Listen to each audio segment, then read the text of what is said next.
Hello and welcome to Casting Roles, a persistent D&D campaign played by a bunch of theater nerds. Thank you for joining us.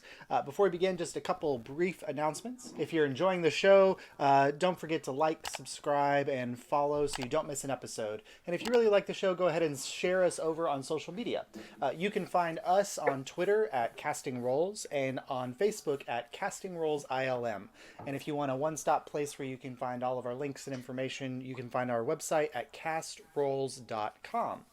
Episodes will stream here every Tuesday at 7 p.m. Eastern Standard Time, and then video uploads will be available on Friday the same week. And with no other announcements, let's go ahead and start the show.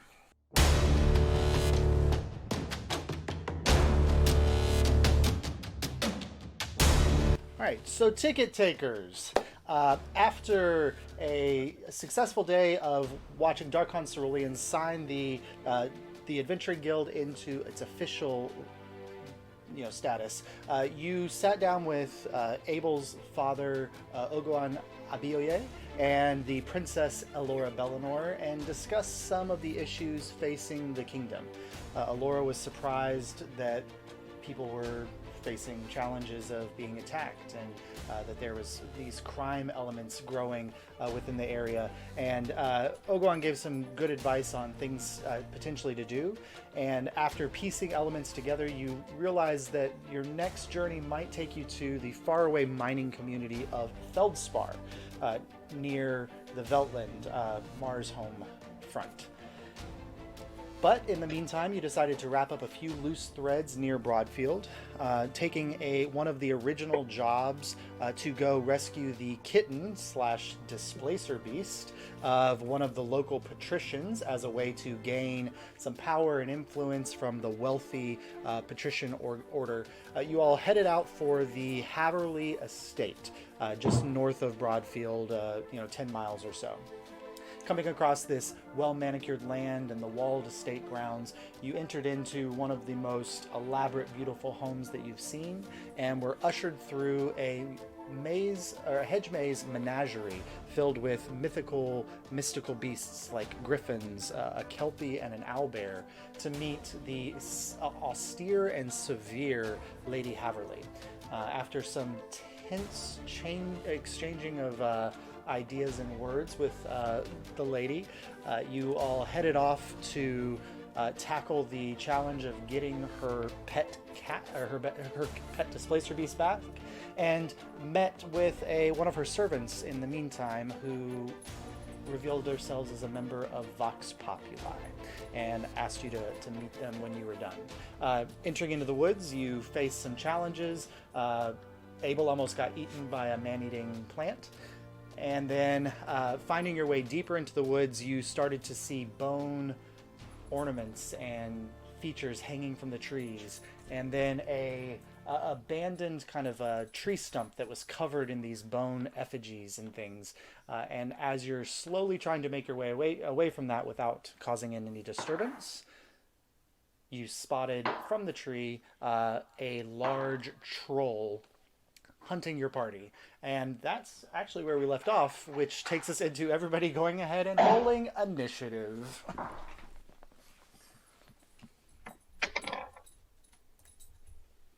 21. 21, alright. Mar. 12. Oh no, okay. Abel? Yeah.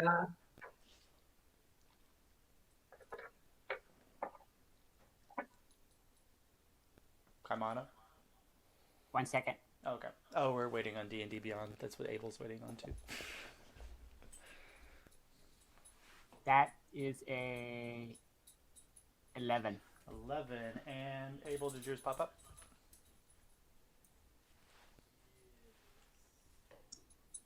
And 18. 18. Nice. So let me go ahead and switch over to the battle map so you guys can take a seat. And what I'll let you do once you get the map is kind of arrange yourselves where you think you are. All right, so I just have you all kind of on here, but I'll let you arrange yourselves as you see fit. We've got the, this is the tree stump area here. And then there's kind of like a mound and things around it. and then kind of trees and whatever. So the troll kind of jumped out of this tree here. So where would you all be in relation to that? Saurus, where do you think you might be? I'm about where I am. Right there. Okay. And then Mara, I think you were up front with him as well. Yeah, that sounds good. Okay. And then Abel and Kaimana, you looking good where you feel like you are? Yeah. All right, cool. So jumping out of the tree and crashing down in front of Saurus, we have our troll here. Looks greenish skin color, but kind of these long, sharp, talonish hands. But what you notice growing off of its shoulders are mushrooms, very similar to the ones that you spotted in the woods. Kind of around the area, and they're kind of pulsing attached to his skin. So, let's see. Oh, good. Yes. A spore troll. A spore troll. Keep our distance. Keep your distance. You Except two, for the two melee people fighter. who are melee. So, What? hold on, let me sort my initiative. Sully is like really into this toy. She's not. She's just trying to make it seem really fun so you can be into it. I don't know. She literally jumped up on me as I was setting up the battle map and like dropped it in the chair. So Saurus, you see this troll jump out of the tree right in your face, and you are up first. I hit him. All right, go ahead and roll your attack. 14. 14 misses. Okay. Bonus attack. That is a 24. 24 definitely hits, so you can go ahead and roll damage. Okay.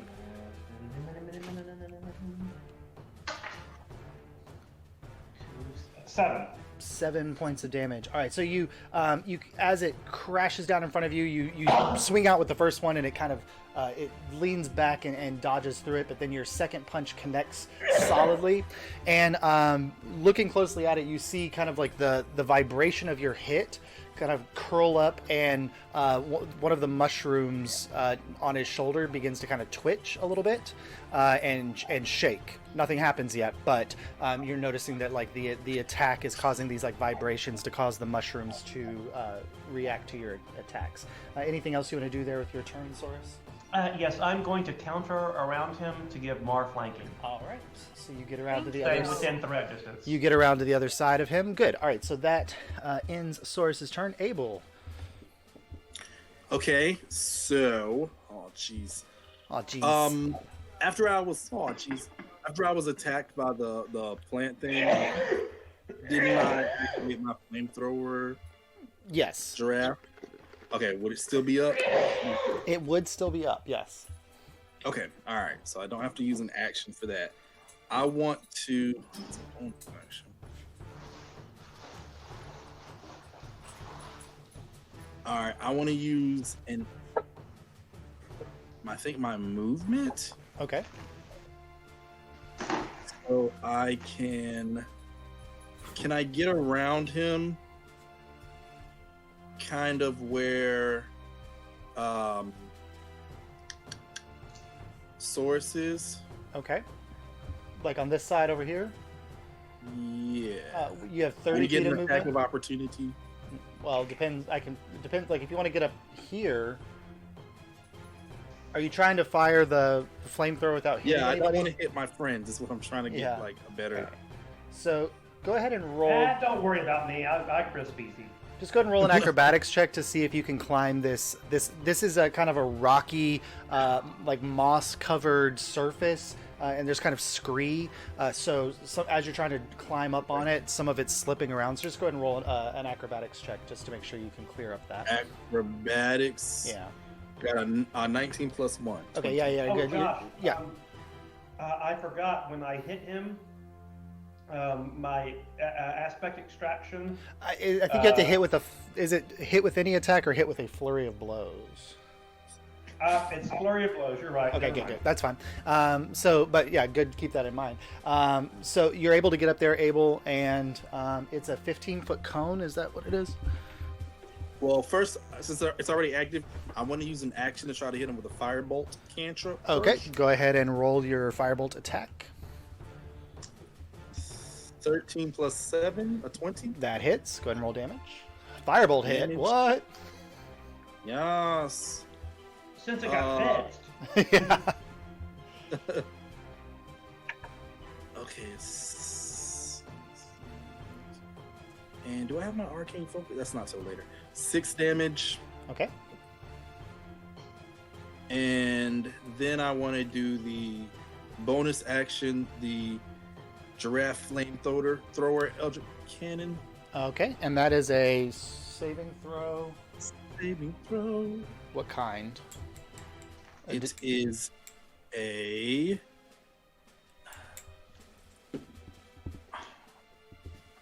dex. Okay, natural 1. So go ahead and roll damage on that. Okay. It's 2d8. 13 damage. All right. So you reach out with one of your tools and fire off a firebolt, and it slams against the troll's torso, and it kind of reels back a little bit, and then you raise up your giraffe, and out of the space between its little antler horn things, this blast of fire shoots out and engulfs the troll, and doesn't get to Saurus or Mar, but definitely comes close. You guys feel the toasty warmth of that, and that's a very solid round. Abel, good. All right, next, the troll. Oh, geez. So seeing this, we've got Hi. yeah. He actually is going to move this direction, and he stays within your range there, Saurus, so you don't get an attack of opportunity, but that does put him in range with Abel, who is the greater threat right now, just in the sense of all the fire that just came his way. And he's going to make 3 attacks towards you, Abel. He's going to bite down on you first, and then slash at you with his claws. Yeah, man. So the bite attack, that's a 21 to hit. Shield gives me a +5, right? Yeah. Okay, yeah, I'll just take that like a champ. All right, so that is 6 points of piercing damage from the bite as he kind of bites down on your arm where you're holding the giraffe, and then he slices out twice, once with each hand. The first one's not going to hit, that's a 10, and then with the other one, also, no, 17? Shield. Okay, so he slices out again, and it glints off this magical shield that kind of blocks his attacks, and that is everything he's going to do. So kind of pissed him off a little bit. Mar. All right, I want to get up. Oh, sorry. I want to get up there and hit him. All right, so That's what I want to do. we'll say that you can get to flanking with Saurus there. Great. I'm going to do my little lightning on not the rapier looking, on my regular rapier. Okay, so your second attack, okay? Yeah. Well, I get 1 attack because I just did that. Oh, that's right, So yeah, I'll yeah. attack with just the regular rapier. All right, go ahead and make your attack.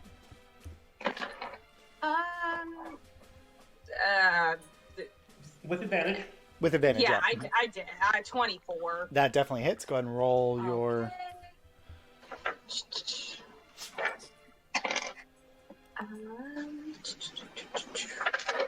That is 10 and 1 point of lightning damage, so 11 total. 11. So as you hit, you slice across, and this wound opens across his chest, and then the lightning courses through him, and it's odd, like as the lightning courses around his body, you see the stalks of the mushrooms seem to absorb the lightning, and now there's 3 mushrooms on his body. They're all shaking and trembling, and the one that was activated with Saurus's hit releases a cloud of spores, and so I need Mar Abel, and Saurus to all make dexterity saving throws. Yeah. 24. You're good, Mar. 19 plus 1, a 20. You're good. This dice is going into dice jail. Oh no. With a 10, and that's with plus 7. Oh gosh. So this cloud of spores kind of shoots out, and you actually see, Mar, that after the lightning is sucked into the mushrooms, that the wound that you made on his chest seals up just a little bit. And so he seems to have been healed by that 1 point of lightning damage. But the spores shoot out, and Abel dances back from it, and Mar, you're able to dance out of the way. But Saurus, you take these spores full in your face, and you are stunned until the end of your next turn. Jesus. I'm stunned. Stunned. I'm stunned. Okay, let me see. Whoop, oh no. Abel died, and Saurus is stunned. So there we go. And Mar's Man down, man No, down. TPK, no. Come on, this is all on you. Oh God. Kamana turned into a raven and flies away. You cannot fly yet. Alright, so Saurus stunned, and there we go. So it seemed like the first attack. Now there's two other mushrooms that are vibrating and shaking on his body. The one that had exploded, you see it kind of it instead of having a full head, it kind of collapses down and doesn't look active anymore. But there are now two other mushrooms that are shaking and active on his body right now. So, Kaimana, that takes us to you. I am going to cast Create Bonfire at its feet. Okay. Is there a saving throw for that for him? Yes, that is a dex saving throw. All right. That's not gonna. That's an 11. That's probably not gonna make it. No. All right. It is 1d8 fire damage. Okay. Go ahead and roll the damage on that.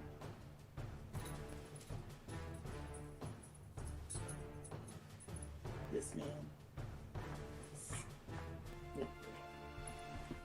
3. 3 points of fire damage. So as the troll is kind of lashing out towards Abel, and you see Saurus kind of go catatonic for a moment as the spores enter his lungs, you create this flame at his feet, and he takes 3 points of fire damage. Good. 1 second. I have to get before that, Does the fire seem to do anything to the mushrooms?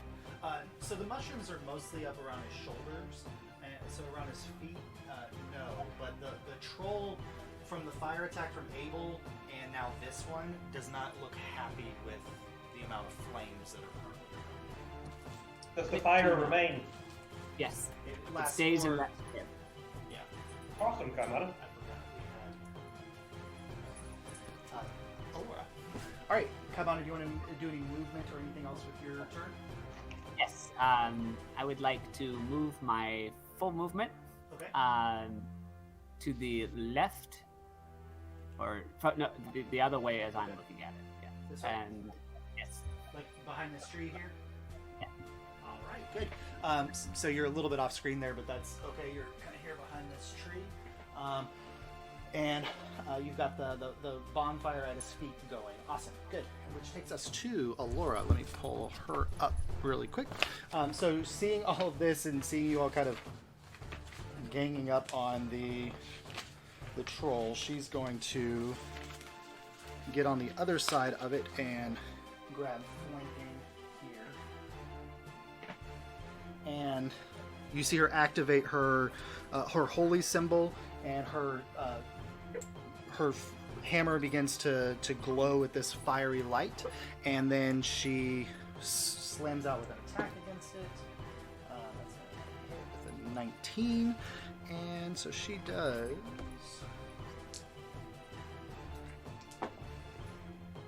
Great roll there, Alyria, for 2 1s on that. 2 d6s. Nice job. But she does 2 points of damage. Oh, no. 6 points plus 1 point of fire damage. There All right, and you see the flames licking across his back from her smite, and again, not happy with the amount of fire around him at the moment. Good. Which takes us to Saurus. At the end of your turn, you are no longer stunned, but that does end your turn. And then goes to April. Oh, it's me again. Yep. I'm going to rinse and repeat, buddy. I'm gonna I'm gonna have disadvantage if I do. Yes. Is he in the disadvantage range? Can I back up a little bit? Yeah, he'll get an Would attack of opportunity against you, but you can back up. Oh, Jesus. Yeah, I'll just do it, man. Okay, so you kind of want to crawl up this range a little bit more. Yeah. All right, so you kind of make your way up there. He's going to take a swipe at you with his claws. That is a new 23 to hit. Oh yeah, that hits, baby. All right. 2 6s on 2d6. Oh. That is Wow. 17 points of damage as he slashes out and just tears across your midsection, and you can feel blood just coursing down your chest now from his attack. But you're clear now. Yep. So I'm gonna try to firebolt, and then first Okay, so go ahead and roll your attack with Firebolt. natural 20. All 20%. right, nice. So the anger and rage from getting slashed by the troll empowers your spell. Go ahead and roll your attack on that. Your damage. Okay, so it automatically doubled my dice. Yes.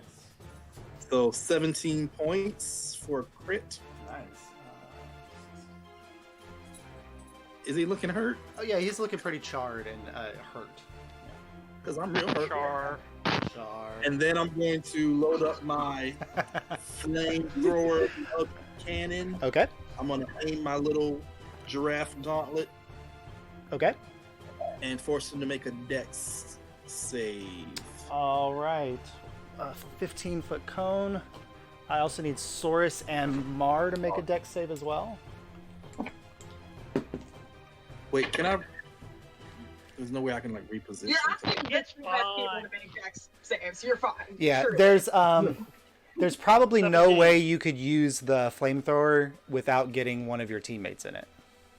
Yeah, I think I'm gonna have to start like putting the flamethrower on somebody else. All right, so 17 from Saurus, 19. and 18 from the troll. Okay, it's cool. Well, he'll just it's still half damage, right? Okay, so everybody takes half damage. So go ahead and roll the damage on that.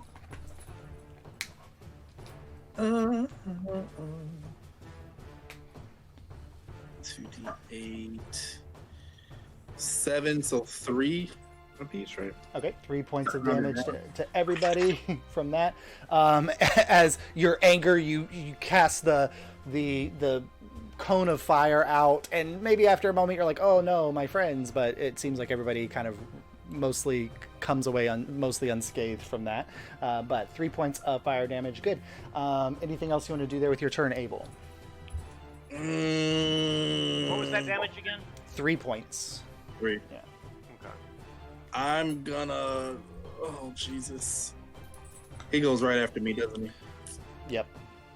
I'm gonna try to back away, maybe like behind a tree or something. You can. Okay. Can I so come down the other side of that, or is that like a? If you get a little further away, he'll have to move out of Mars and I's threat range, and we'll both get attacks of opportunity on him. Yeah. Right now, he goes if after you. he were to move, he would get attacks opportunity from 3 different people. Said if I were to. What? No, if the troll were to move, he would get attacks opportunity from 3 different people. Okay, so I'm good to stay where I am. Maybe. Probably. Well, yeah, and the backside of that is kind of a rocky ledge. You'd have to kind of. Okay, that's what I was curious about. Yeah, we'll have to make like a check.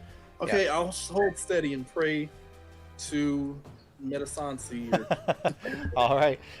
So the troll's up next, and there's a moment where you kind of see that like his body is trying to do something, and the fire licking across his chest prevents that, and he kind of rages a little bit, and blindly he's going to make a bite at Mar, and then 2 swipes with his claws in your direction, Mar. Okay. The bite misses. That's a 22 with the first claw attack, Yep. and a 17 with the second claw attack. 17 meets. Yeah. Oh, okay. All right. So for the first claw attack, you take only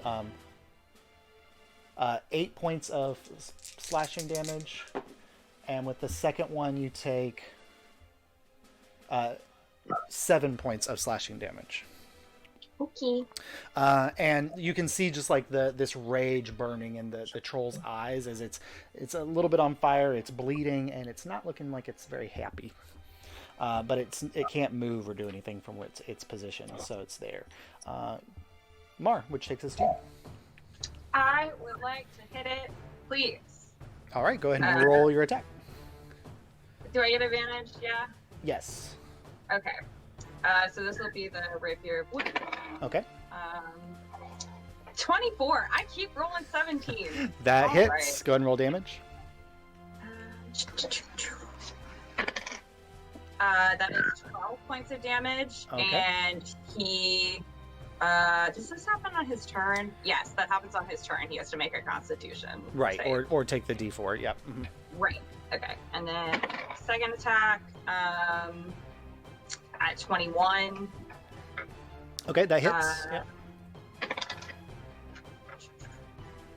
That's 11 points of slashing damage, and that's a 4. 4 points of lightning damage, which I hope doesn't heal him again. Yeah. So you see the lightning go up and do that, but so instead of 11, he takes 7 points of damage there.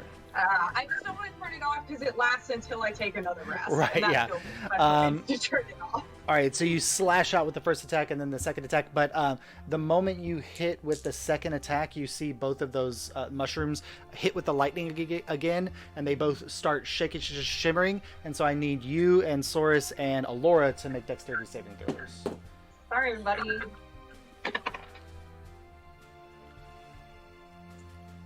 22. Okay, you're good. I rolled a 5. All right, Plus so 7 is 12. 12. So Alyria and I rolled a Saurus. 3 and a 5 on saving Oh, throws. no. So Alyria and Saurus are both stunned again until the end of their next turn. Now, come on up. Sorry. That's okay. I'm sorry, everybody. Kaimana, the bonfire happen does the damage happen on their turn, or does it happen on your turn? If they pass through it or in their turn in its space. Okay, so go ahead and roll damage again for the bonfire, because he ended the turn in the space where the bonfire was. Yeah.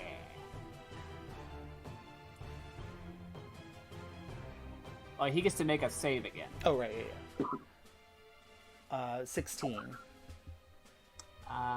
My spell save DC is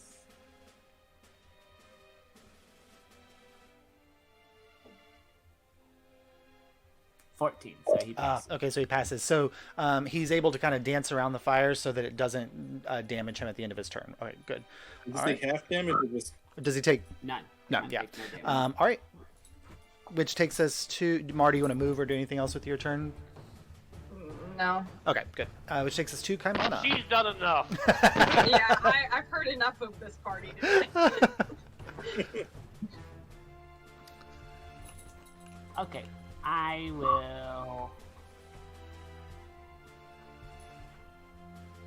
cast Shillelagh and then hit him.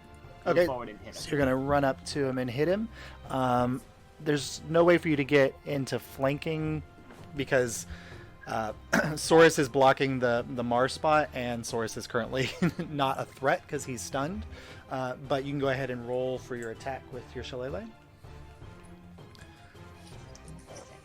That is when otters attack. That's a 14 to hit. 14 just Does not. misses. Yeah. Oh, So you swing out, and like he's a towering figure, and as he's dodging out of the way of the bonfire, you swing, and you just kind of pass between his legs and don't make contact. But you have your shillelagh active for the next round if you need it. All right. Do you want to use any of your movement to back away, or are you going to stay where you are? I'd have to take the disengage action to back away. You would, and you can't do that as a bonus. So. I'm gonna stay put. All right, sounds good. All right, Alyria is stunned, but she releases from her stun at the end of her turn, which takes us up to Saurus, who is stunned and releases from his stun at the end of the turn, which takes Just us in time for Ronnie to hit us with his flamethrower. yes. So Abel, it's back to you. it's me. Yep. I just realized now I could have taken the disengage action, still shot fire at him with my bonus action, and not taken that damage. That's true. I'm not a good damage player. I'm learning.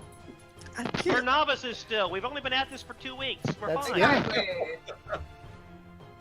The only thing I can do is. Alright, I'm gonna try to firebolt my guy. All right, go ahead and cast your firebolt. Roll your attack. Wait. Like, I took some heavy damage. I think I'm gonna cure wounds myself, you guys. How bad does the troll look? He looks very bad. Like there's parts of his body that are like blistering from the burns, and he looks. Good. I mean, he looks real hurt. Yeah. Let him burn. Alright, I'm gonna firebolt him. I'm gonna trust that my crew, we're pretty badass. We can handle this. A 12 plus 7, 19 for a firebolt. That does hit. Go ahead and roll damage. Oh my Yeah, god! That Now is that Mara's All trick- standard shock. 3 firebolts in a row. I know. and well, like I said, he got it 7 fixed. damage. How much? I've been tinkering with it. 7 damage. 7. Okay. Yeah, I've been tinkering with the firebolt, man. So Sometimes the dice tell the story. Yeah. And there's a moment where you saw like the wounds on the troll starting to kind of knit up, and the like his skin kind of starting to heal over from where the blisters were. But the moment your firebolt hits him, all of that kind of reverses again, and he starts oozing blood from those spaces. And he looked like for a moment like he was going to fall down to his knee, but he stands up and looks to be close to his last legs. okay, I'm gonna do one more force dex save with my my flamethrower eldritch cannon. Thankfully, they're not stunned still, so it's not an automatic fail. So, go ahead and End him. yeah, Alyria, make your Mar and Saurus make a dex save. No, I'm playing the princess now. You put this upon me. Yeah, you are kind of playing the princess. So. Oh. Uh-oh. All right, so Saurus. That's another 3, so that gives me a 10. Yeah, these dex people, Mar. I've used 2 different dice. Both of them have screwed. Oh no, 13? That's a fail. that's a fail. Alyria rolled a 7. That's a fail. The troll rolled a 19. So go ahead and roll damage for that. I'm kind of. Hopefully this will end him, though.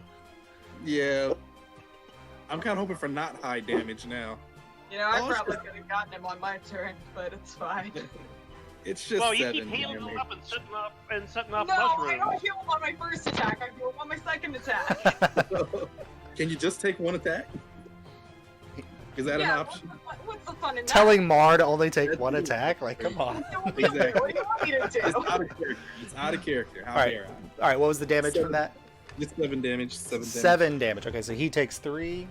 All right, and so but Mar and Saurus and Alyria all take 7. I'm sorry. All right. I mean, he's looking very like just a strong wind could blow him over. So, is Speaking there of strong winds, Mar. Mar? You're up. Yep. I'd like to hit him, please. All right, go ahead and roll your attack. Yeah, I mean 22. Okay, go ahead and roll your damage. Alright. Is this with the rapier of wounding or the? Yes, I said the wounding was first. Okay. I never made him take 1d4 damage. Oh, that's right. Well- He makes a con save of. He needs to hit a 15. His cons is pretty high. Hold on a sec. We may be retconning a death. No, he made a 19 on his con save. So. Well, let me just throw that d4 away. Alright, that is 9 points of damage. Okay. So Mar, how do you take out the troll? Just covered in burn marks. I will, just kind of. How much bigger than me is he? I mean, you're like high fives, right? Uh-huh. So he's probably like 3 feet taller than you. Okay. Yeah. I would like to. You said kind of like bend down on one knee a little bit. Yeah, he kind of kneeled forward a little bit, like he's kind of Okay. crouched down. Then what I want to do is like put my foot on him, like jump up, and then just stab him through the brain with the rapier. All right. And then just kind of hang there for a second, and then yank it out and jump back down. All right. So you kind of put your foot up or your boot up on his thigh, and then kind of launch up and stab in. And for a moment, he just kind of like leads there, and just as he's about to fall forward, you release and jump off down and throw the blood off. With that final boom, the last mushroom explodes off of his back. So I need everybody except for Abel to make a dexterity saving throw. Oh, I made this one now that he's dead. That's really humiliating. After getting the kill to go down with this. All right. 21. 21, you're good. 11. 11, Mar, you are stunned. Kaimana? 8. 8, you are stunned, and Alora is stunned. But the troll, Has been vanquished. he is down. All right, let me switch back over really quick. Are there any more mushrooms still like postulating and? No, that On was his the flesh? that was the last mushroom on his flesh. That was he only had Okay. 4. I'll roll his body into the bonfire that Kaimana started, so it will burn. All right. Well, see if there's anything valuable on him. Maybe he's got like some. A troll? He might. Maybe he's like. He has some they bone said and he was gristle. in the woods. If Maybe he it killed does, some- it'll survive the fire. If it's worth anything. I'm in the single digits, you guys. All right, so Abel. You know who else is also in the single digits? Really? Me. Yes! Mar. Get out of me. And Well, also, I got hit by a flamethrower twice. Twice. It's not my fault. Maybe I'll start. Yeah, it is. Yeah, it is. Mar would be in the double digits if she hadn't gotten hit twice by a flamethrower. Twice. I got freaked out when I got eaten by a plant. All right, I'm just. It's self-preservation. And at this almost point. eviscerated by a troll. So yeah. Very true. I picture him like in Ghostbusters, where he's just nice shooting Tex, where he's just blowing the hell out of everything. Yes. Why is it 3D? Oh, that's catapult. All right, so as you push the troll over, kind of roll him into the spot where the ashes were, and it's weird. You see like his hand twitches a little bit. Somebody burn him before he comes back. Yeah, I'm coming over and I'm Or gonna. cut his head off. Cutting his head off also I'll works. cut his head off once I'm not stunned anymore. I just need a D4 really quick. I just rolled 12 healing points for my Oh, cure okay. wounds. Okay, 12 points of healing. The twitch stops, and you don't see any movement again. And then like, if you're standing here for more than 10 minutes, you see like another small twitch. Like it's not like super active, but No, we're burning this bitch. So we're gonna cut his head off, and I'm gonna like cauterize the wound with and just burn his body. okay. All right. So you burn the troll to roll a history check or a nature check. Abel. History is +4. Nature is +4. Either one. You The most remember the forest fires exist. This is true. A 9 + 4, 13. Okay, 13. You don't know a whole lot about trolls, but you know that if any part of a troll is left behind, there's a chance that it can regenerate a whole troll. So we cut its head off, put it on the body, then burn it. Yeah. So yeah, just take. Burn I take it. my time, Burn it. and Burn it. intensify the flame of my eldritch cannon and just like shower his body in as much flame as So possible. over the course of the next 15 minutes or so, you reduce the troll to ashes. And it's really interesting. The only thing that's left, he was wearing a necklace made of bones that had one, looked like a gem, but when you looked closer, it was just like a greenish colored rock. So not a mineral, but an actual, like a rock. And then there's another, an actual rock. He seemed to be carrying a rock in a pouch, and the pouch burned away. But there's this little stone that's left behind, and that's the only two things he was carrying was this necklace and this pouch that had a stone in it. I will pick up the stone. All right, That's his pet. It's a little hot to the touch, but it's there. It's not like it's like a river stone, so it's really smooth, but it's about half a fist in size.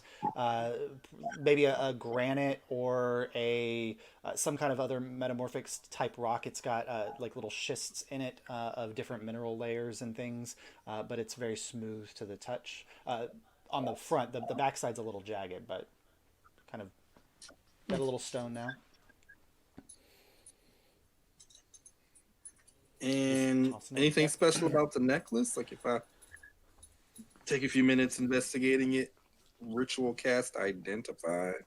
On the necklace, are you doing? You have identify. I was gonna say I think detect magic. Nothing magical about the necklace. Okay, I'm not worried about it. Yeah, it is. It's pretty. It looks like kind of basic, almost like caveman level carving of bones into shapes and designs. There's actually like not words, but kind of shaped designs on the outside of the bones, and it's carved really beautifully, and probably by the troll. But, yeah. If I can Identify the stone at some point. Yeah, we can take 10 minutes. A really cool stone. Okay. Yeah. So you do.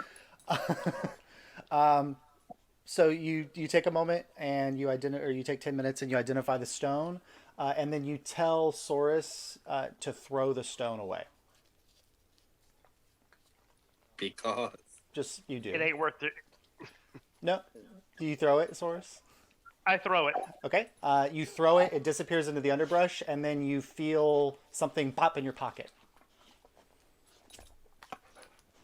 It's the stone, isn't The it? stone's in your pocket. no. And so, Abel, you identified it as it's a rock of returning, and so when you throw it, it pops back into like a pocket or a pouch.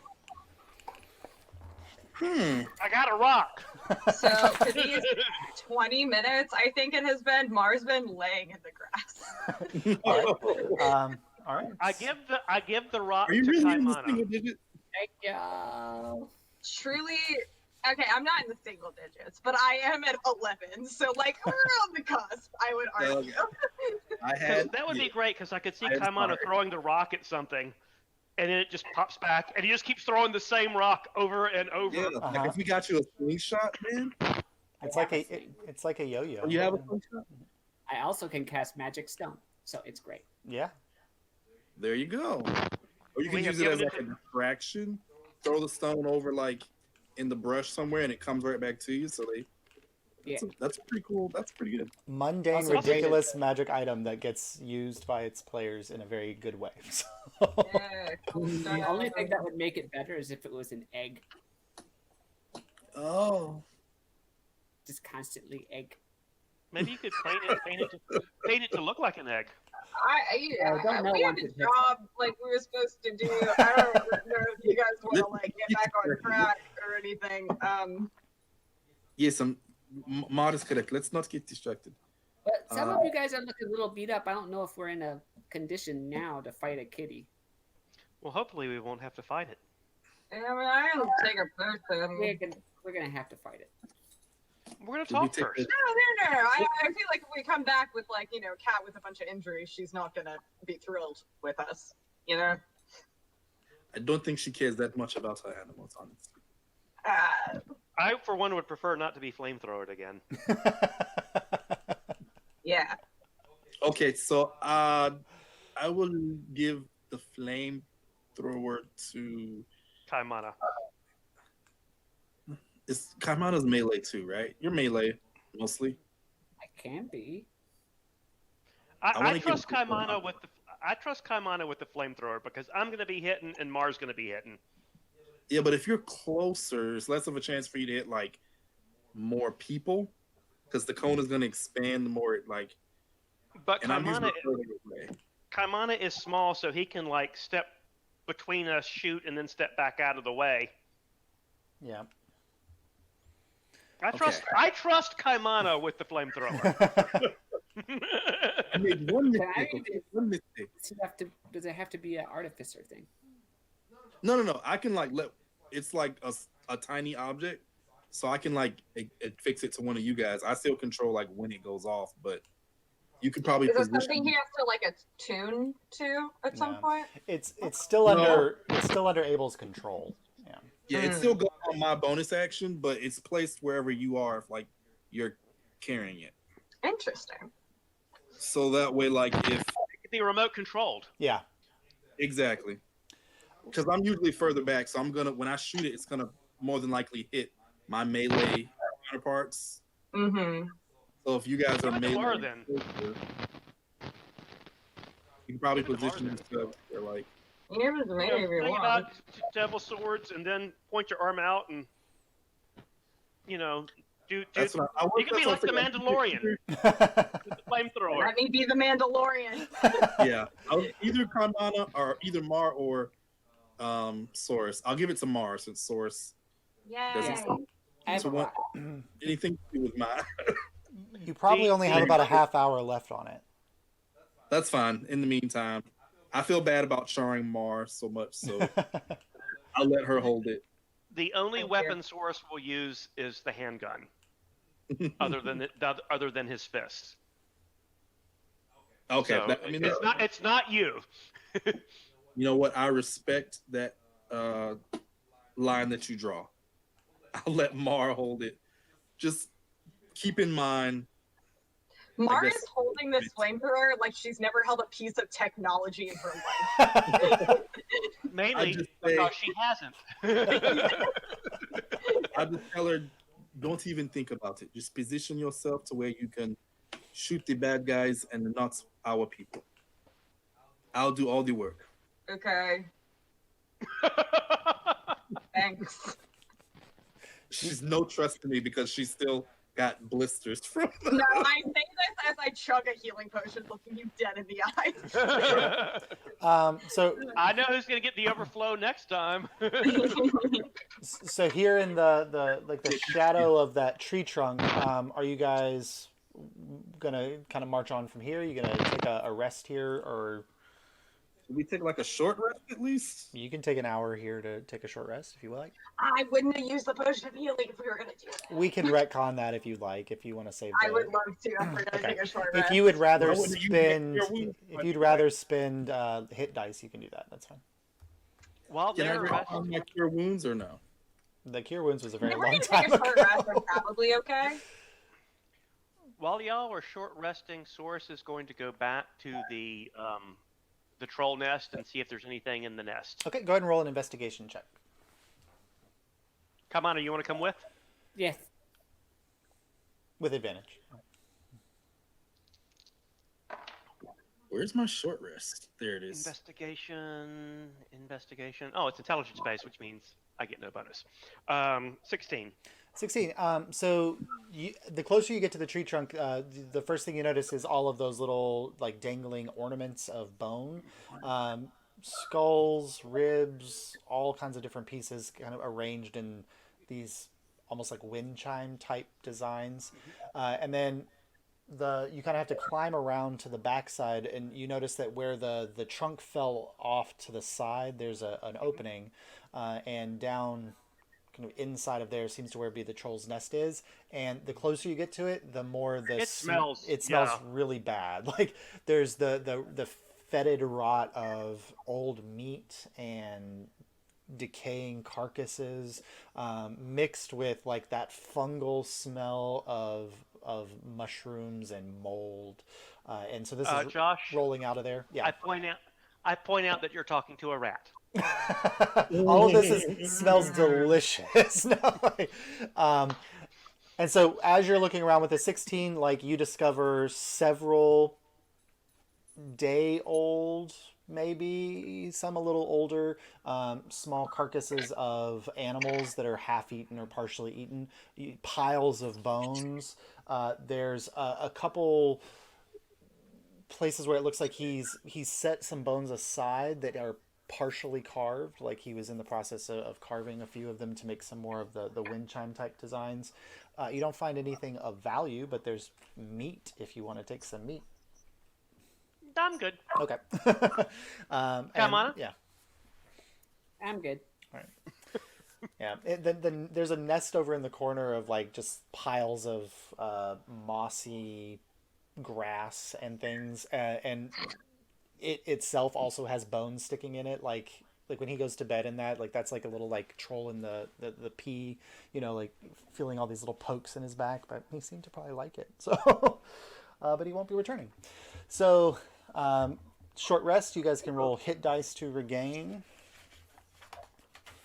So just 1d8 for me. You have up to 4 hit dice. I have rolled 2 of mine, Okay. just so everybody knows. Oh, that's what that means. So I did 1, and I could do. Oh, okay. I'll do 2. Okay. And then when you take a long rest, you regain half of your hit dice. So yeah. So if you only spend 2, you'd get 2 back. So that's fine. I just spend 1 because I'm at 28 right now with just the 1 that I rolled. After your cure wounds. Yeah. Okay. Feeling better, Marlo? Oh yeah, I'm fine. Good.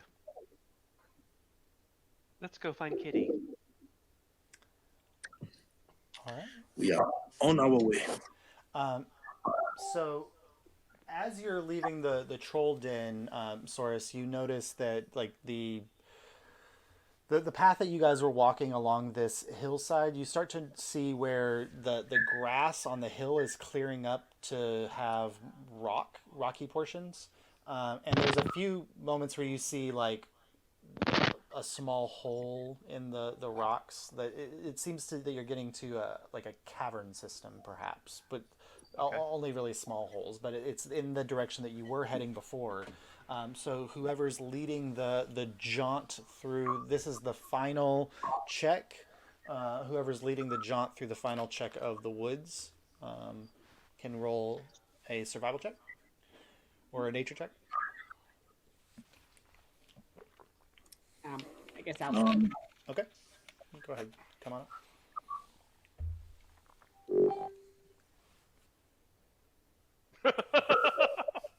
What was that? That was a weird sound.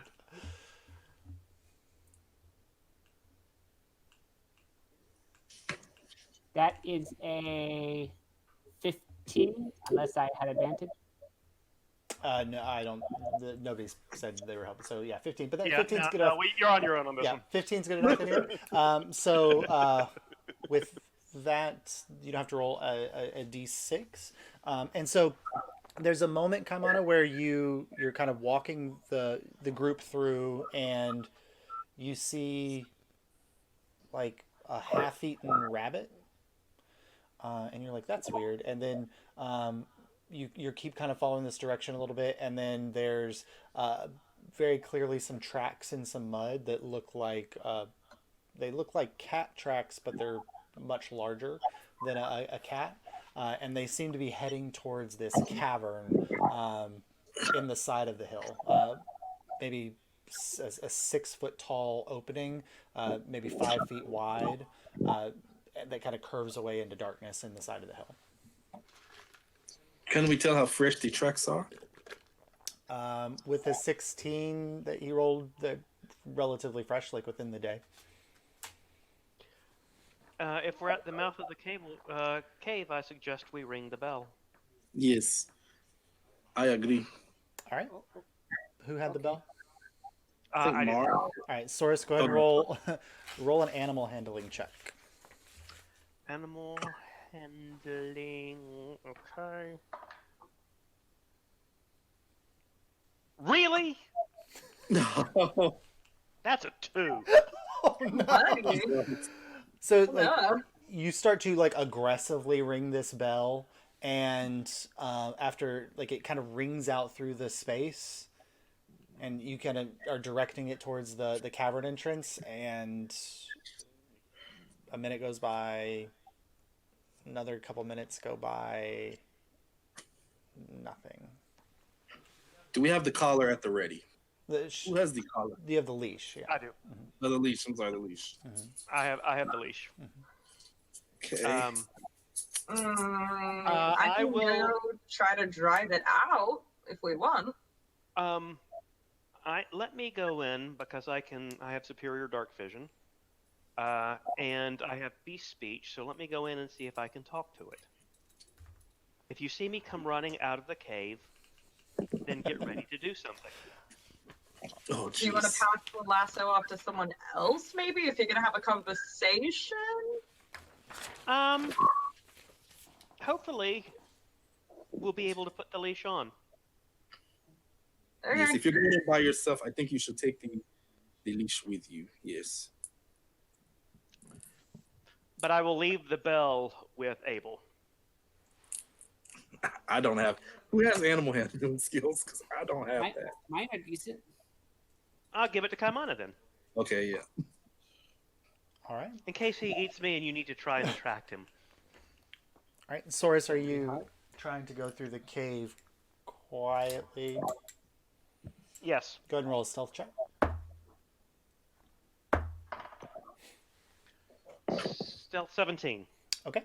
All right. So you feel like you're pretty quiet moving through the cave, and the cave entrance, while 6 feet by 5 feet or so at the entrance, like the moment you get in, it narrows pretty tight, and there's kind of almost like a fat man's curve, type thing that kind of goes around and almost very quickly drops you into darkness. But with your dark vision, you can see just fine, and then it curves around a little bit more, and then opens up to a small cave area, and you can see across the way there's another hole that goes a little bit deeper in, and at the center of this cave there's a small pool of water, and this cavern's actually open to the sky. There's a hole at the roof, and there's some of that really dim light from the forest is filtering through here, and you've kind of just got this cavern space with the water.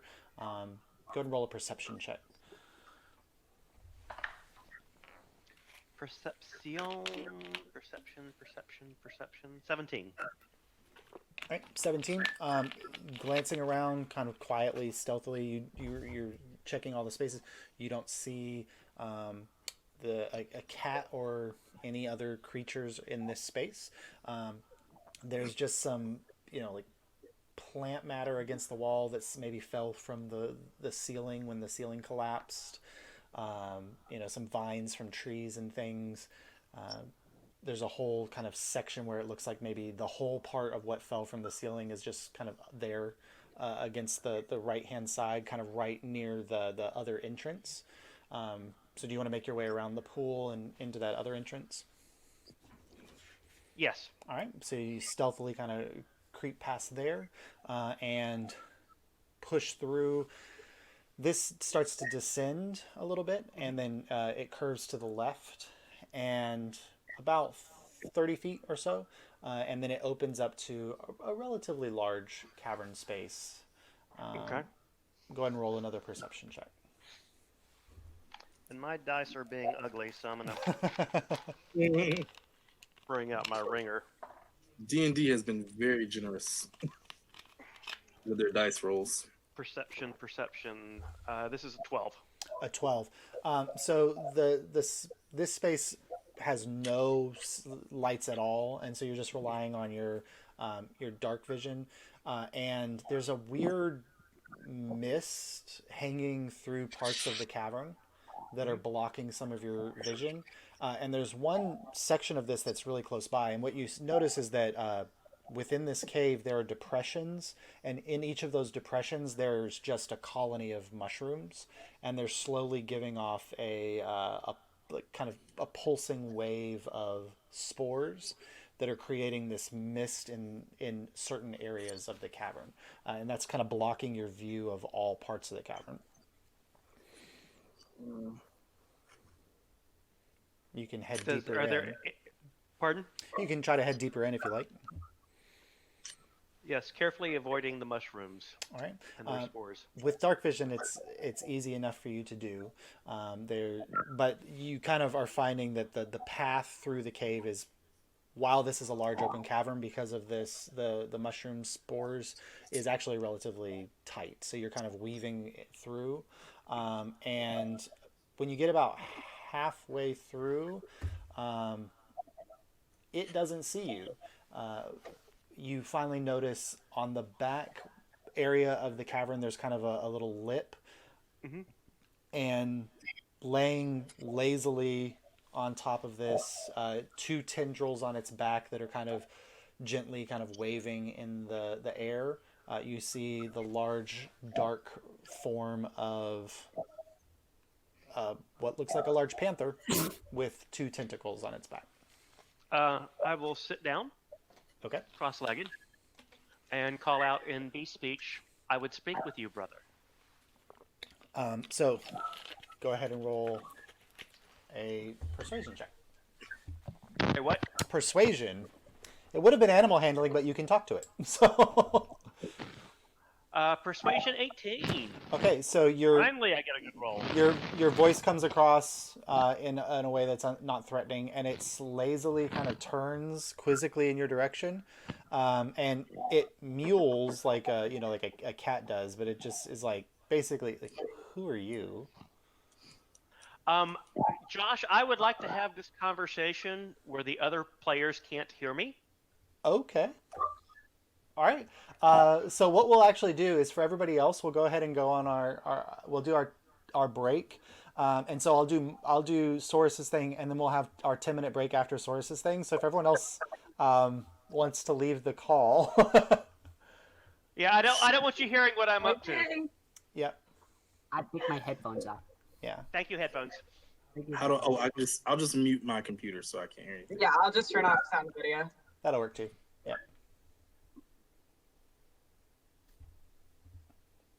All right, everyone else got. Okay. Okay. I'm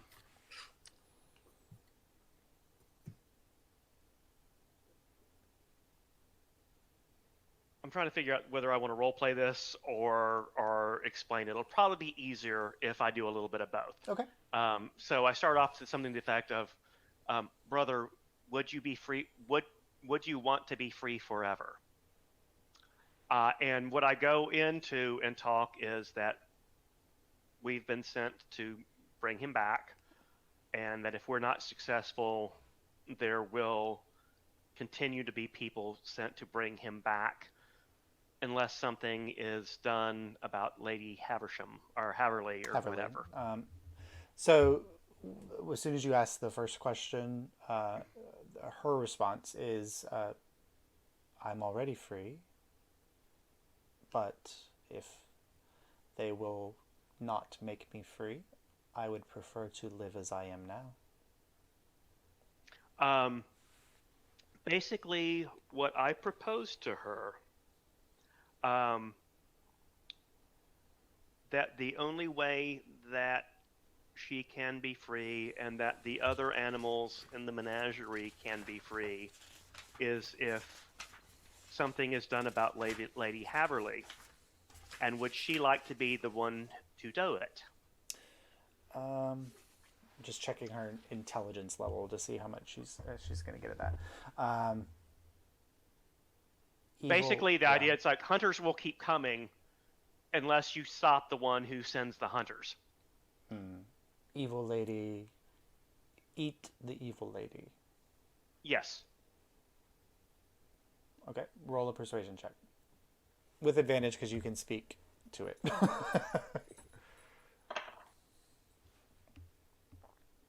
That is a 15. Okay. So for a moment it says, me go kill now.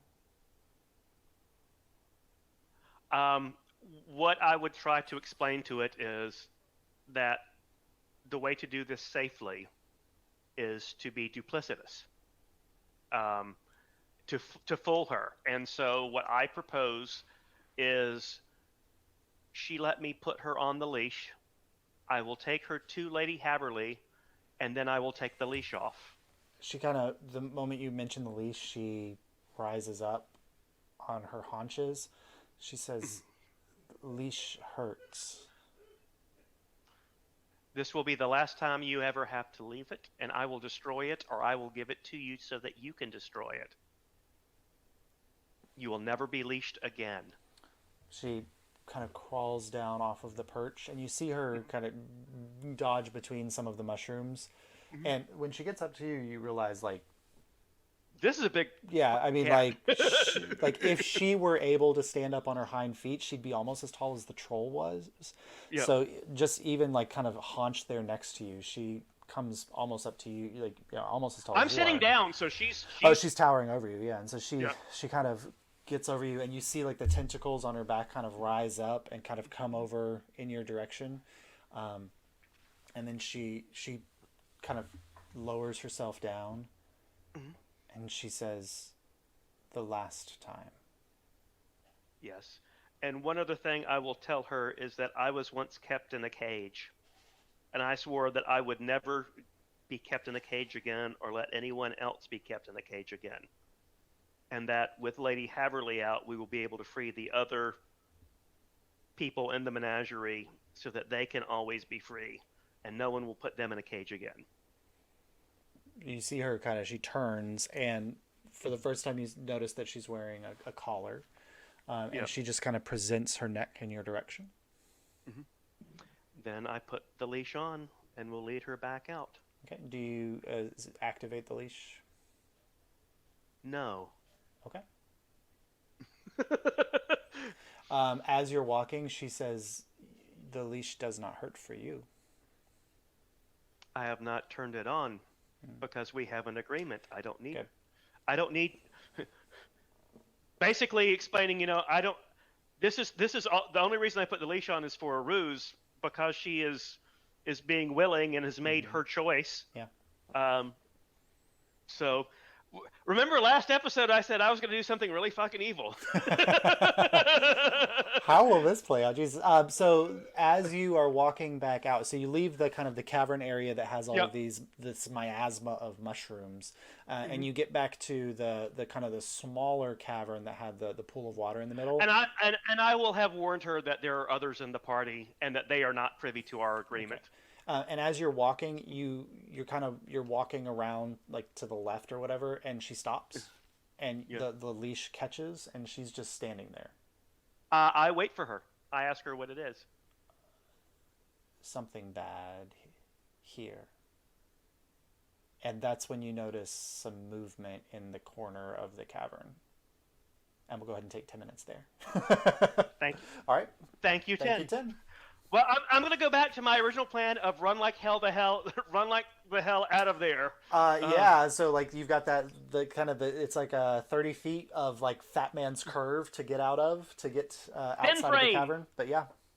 All right. Thin frame, so we're going to come sprinting out, and I'm going to yell, whatever's behind me, leave the Leave the kitten alone. Get what's after us. Yep. All right. So we'll take 10 there, and we'll be right back. Thank you, Rob. Thank you, Tim. Going off headset.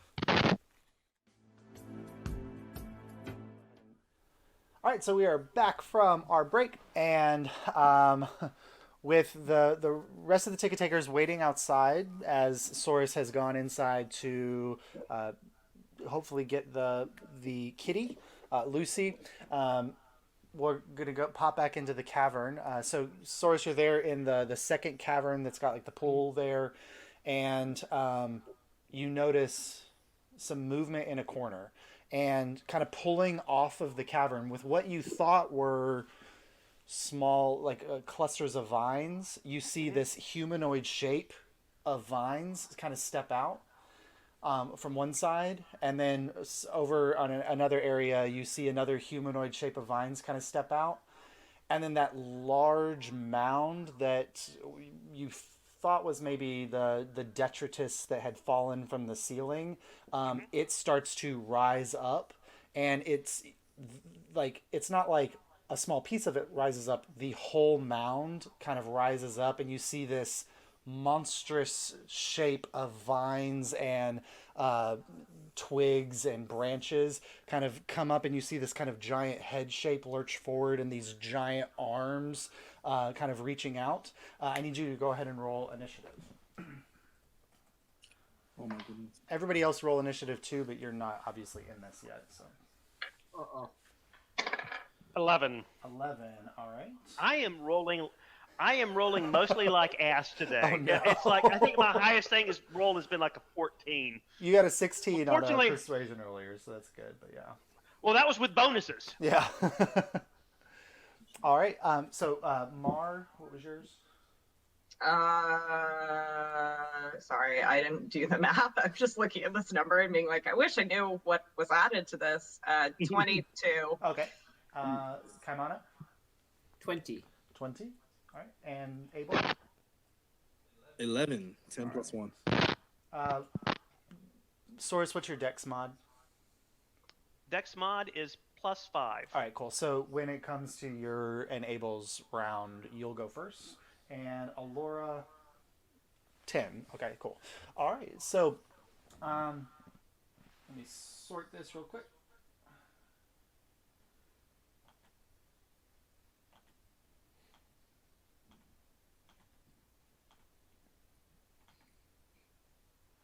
All right, Saurus. So as you are there, the moment these two creatures kind of peel off of the wall and the larger creature is kind of shambling and pulling itself up, the displacer beast starts to kind of pull itself away from you, and it can't get far because you have it on the leash, and it gets the full movement away from you behind on the other side of the kind of the little pond in the center, and is trying to make its way around that way to the exit, and it gets as far as it can, and then you see it kind of haunch up, and it is hissing towards the direction of these two creatures. Okay, so you let go, and it tears off and runs its full movement.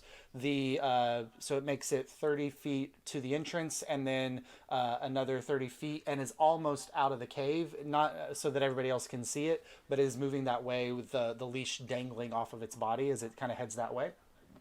And then immediately the two creatures, the vine creatures, not the big one, but the other two ones, they kind of shudder for a second, and they're like, it's almost like they're kind of like testing movement that they haven't made for a while.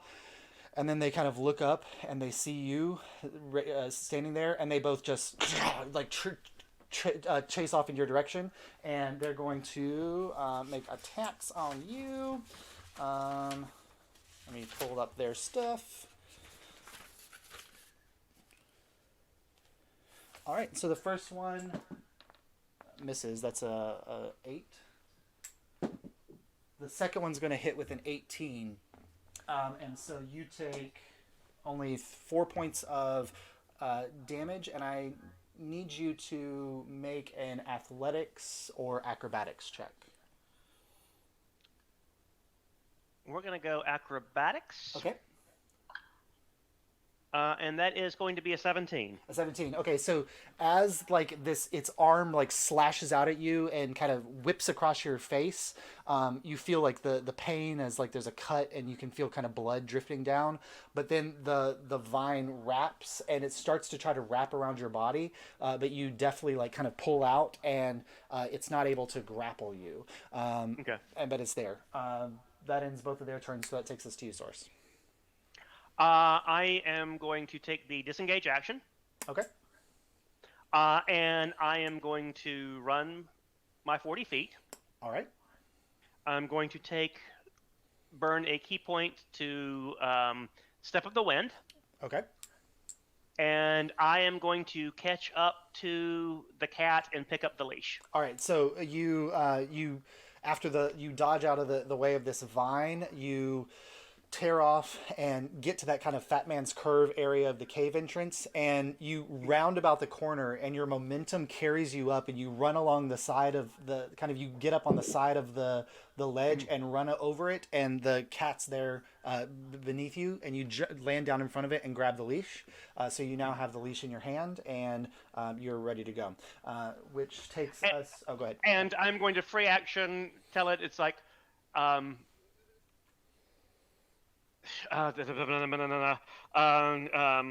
holding your leash, but I'm not gonna. I will let go if a fight happens where you need to be free. Okay, and it just like nods a little bit, understanding your communication to it, which takes us to the larger creature, which you could not see. All you can hear coming from the cavern. You hear like the movement of rock, and then you hear them like rocks falling, and so this is all happening kind of in the cavern area. Everyone else is just kind of like chilling. Can I hear this? Go ahead and for your round here, Mar, you can use your action to roll a perception check. Because I have advantage if I'm trying to listen. Yes, so go ahead and roll with advantage. Yeah. 19. 19. So weird, like coming from, so you guys are at the cave entrance, and the top of the cave entrance is about 6 feet tall, and then the hill goes up about another 10 feet or so, and Okay. It's weird that there's noise that seems to be coming from the top of the hill, and it sounds like rocks, like distantly rocks like plunging into water. You don't hear Saurus light of foot, cat light of foot. Sure. You don't hear their movement coming from inside the cave, but you do start to hear this sound of movement that seems to be coming from the top of the hill. We should back up. We're gonna start backing up. Okay. Like keeping like my like pulling my rapiers out and like keeping eyes on what's happening in this cave, but like backing the fuck up from whatever that is. All right. So I don't have a cavern, but if you notice, like between those two mounds of dirt or whatever there, that's like the cavern entrance. So imagine that you guys have backed away from the cavern entrance, and Saurus is inside, so he's not here. But then Abel will be over there with him. So you guys kind of are there. Mars told you all to back away from the entrance a little bit. And we're there. All right, so Kaimana, anything you want to do there while you're waiting? Nope, I think I'll stay there. Oh, I have a question. Yes, go ahead. Can I hold a bonus action? Yeah, we'll go ahead and say you can. Okay. I will hold Blood Curse of the Binding if say if the cat came on off the leash, or if I saw something like monstrous or whatever. Okay. All right, so if something appears that you see as a threat, you're holding that. Basically. All right, so for the next round until we get back to you. Yeah. All right, so then Kaimana's just waiting there. All right, so Saurus, from the cave, you hear kind of the skittering that literally sounds like vines like slapping against the earth, and kind of, and they're getting closer and closer, and you imagine it's probably the two humanoid vine creatures following you through the Dead Man's Pass. They do not have the movement to catch up with you. No, they don't. No, but they do burn their full movement, and you can hear them. They're in the cavern now. They're in that fat dead man, kind of the fat man's curve behind you, moving in your direction. Which brings us back to you, Source. I and the cat will continue running to the cat's normal movement plus dash. All right. So, and I just let the cat go on your turn since you have him on the leash. As long as he's on the leash, he'll go with you. But if you let him go, he'll go on his own turn. So you guys are all watching, and you see Saurus first coming out of the cavern entrance, closely followed by the displacer beast on the leash, and you guys get to about there. And you're here. And I scream, and I don't scream because Saurus is calm. We need to go now. All and right. I keep going. Okay. So with let me count. That's as far as the displacer beast can make it in this round. Yeah. Yep. So you're there. All right. Which takes us to Abel. You're muted, Ronnie. He said go. Abel's going to turn around and go. All right. So Abel, you turn and you start heading off. All right. And we're heading back to the way we came, obviously. Yeah. So that's this direction, this way. All right. Alyria is going to. Alyria is going to follow.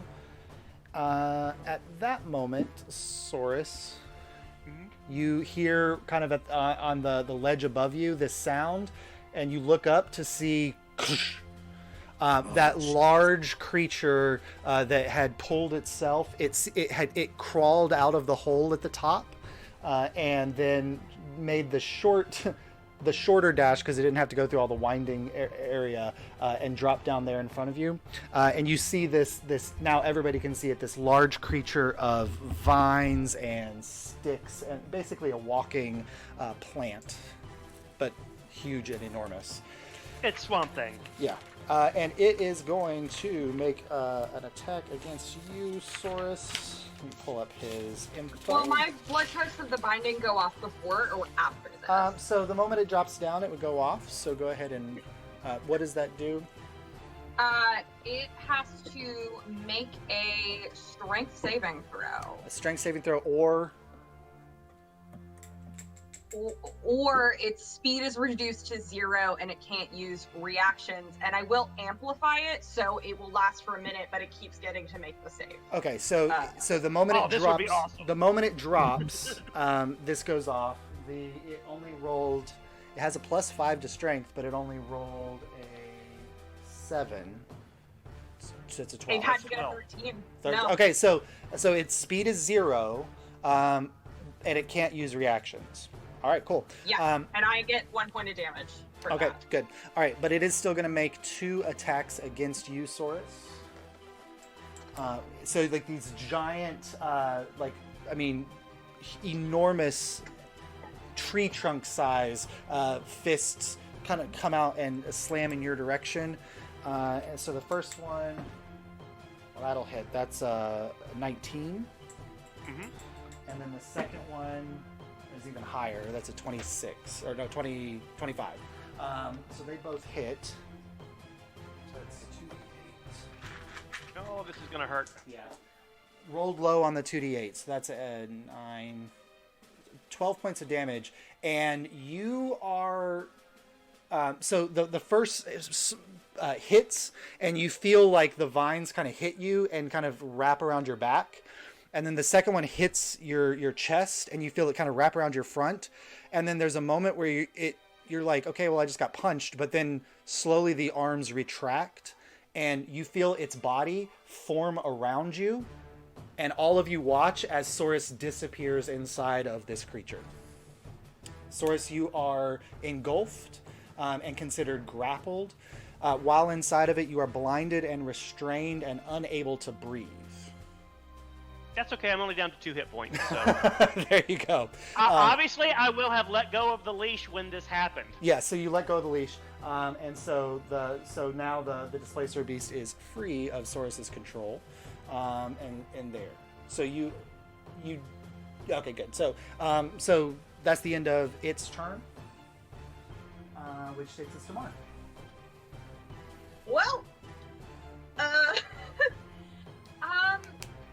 do I get any sense? Like, I just saw Saurus go in. right? Yeah, so you saw like this giant creature kind of slam down on once and then twice, and then pull Saurus inside of it, and you just watch Saurus disappear. Okay. Do I get a sense that I could try to reach in and try to grab him out? You can't see him at all, and there doesn't seem to be any openings. Okay. Looks like we're gonna have to do this the old-fashioned way. Yeah. If the second attack hadn't hit, so that would have worked. Yeah. Well. I only got one. I don't want to do this. I don't want to do this, but I feel like the moment requires it. I'll transform, and I will attack this thing. All right, so you all watch as Mar, like, watching Saurus disappear, like the kind of the anger floods over her, and not full werewolf, but you see her hands extend and claws come out of her hands as fur kind of goes down half of her arm. Her mouth extends and fangs kind of pop out, and her eyes kind of go kind of golden and bright, and you see now like the half transformation of Mar into her hybrid form. All right, so you're going to make 2 attacks. Yep. First attack is the wounding. Second attack is the lightning. Is that right? Yeah. The lightning still would be up. Natural 20. Oh. Sweet. Yeah. All right, go ahead and roll damage. Remind me how we do nat 20s on damage?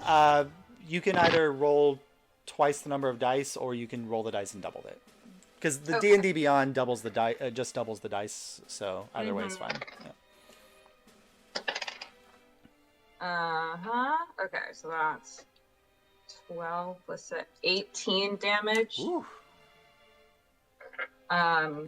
And do I get a sense if this is cut away anything? Because I'm very much trying to like cut my dude and open so it here. there's you slice out and you see like almost like if anybody is an Avatar fan, like that giant vine creature. When they cut away, they were like, "Ooh, I can see part of what's inside," and then like the vines like re-knit.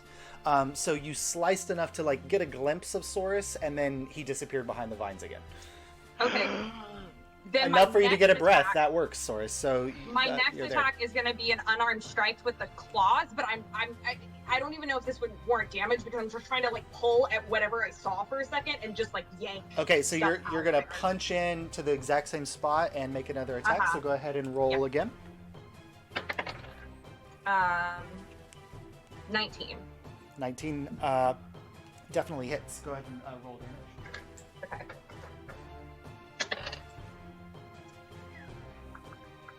9 points of damage. 9 points. Nice. 27 points in your first round. Nice one. So same thing, like you punch in, and when you pull away, you see like Saurus enough for you to another gust of air comes in and you grab another breath. And the vines knit back again, but 27 points on the first round. Very solid first go, Mar. Good. All right, which takes us to Kaimana. I will take out my new rock, Okay. cast magic stone on it, All right. and yeet it at the thing. Okay, go ahead and roll attack.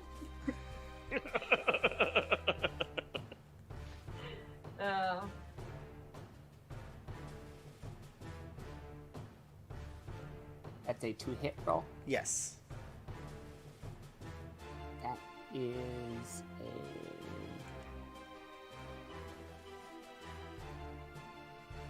15 to hit. 15 just hits. Yeah. All right, go ahead and roll damage.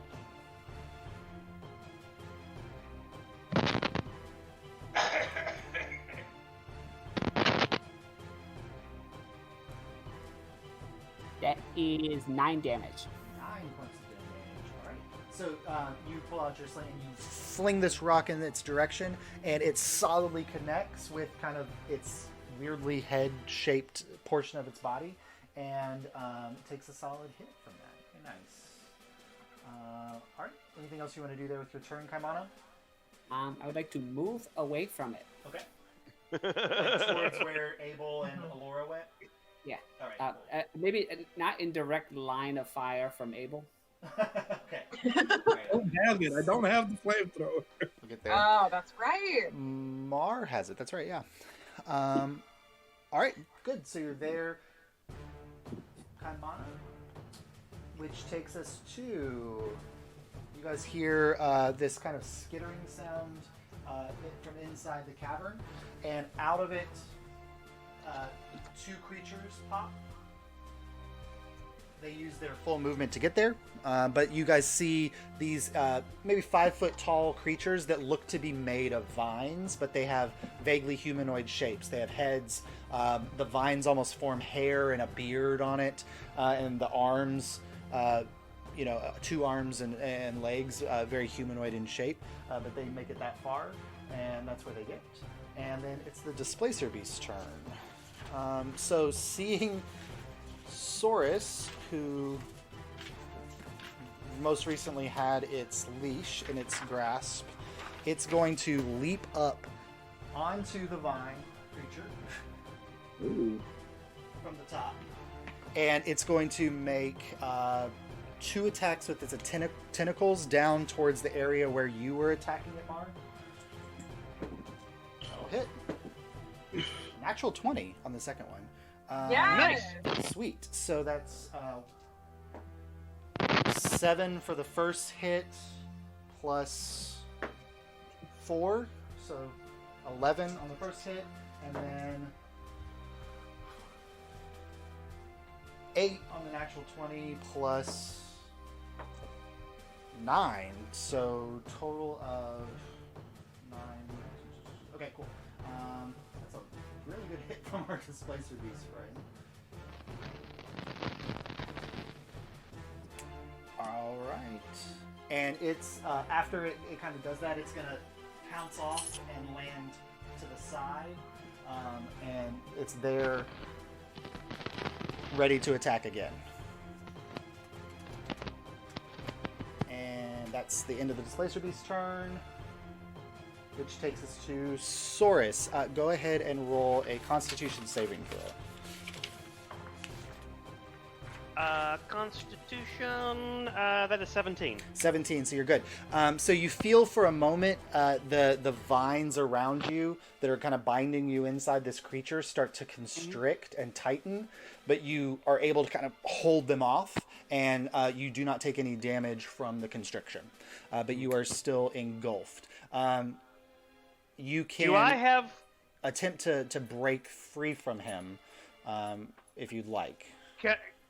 What I'd like to do is shoot my pistol. Okay, you are blinded and restrained, so it would be at disadvantage, but you can go ahead and... I'm surrounded by it! Yeah, so this weird thing of, like... I think the disadvantage in this case is, like, the ability to load it and do everything that you need to do to aim it properly with such tight movement. So go ahead and roll, yeah.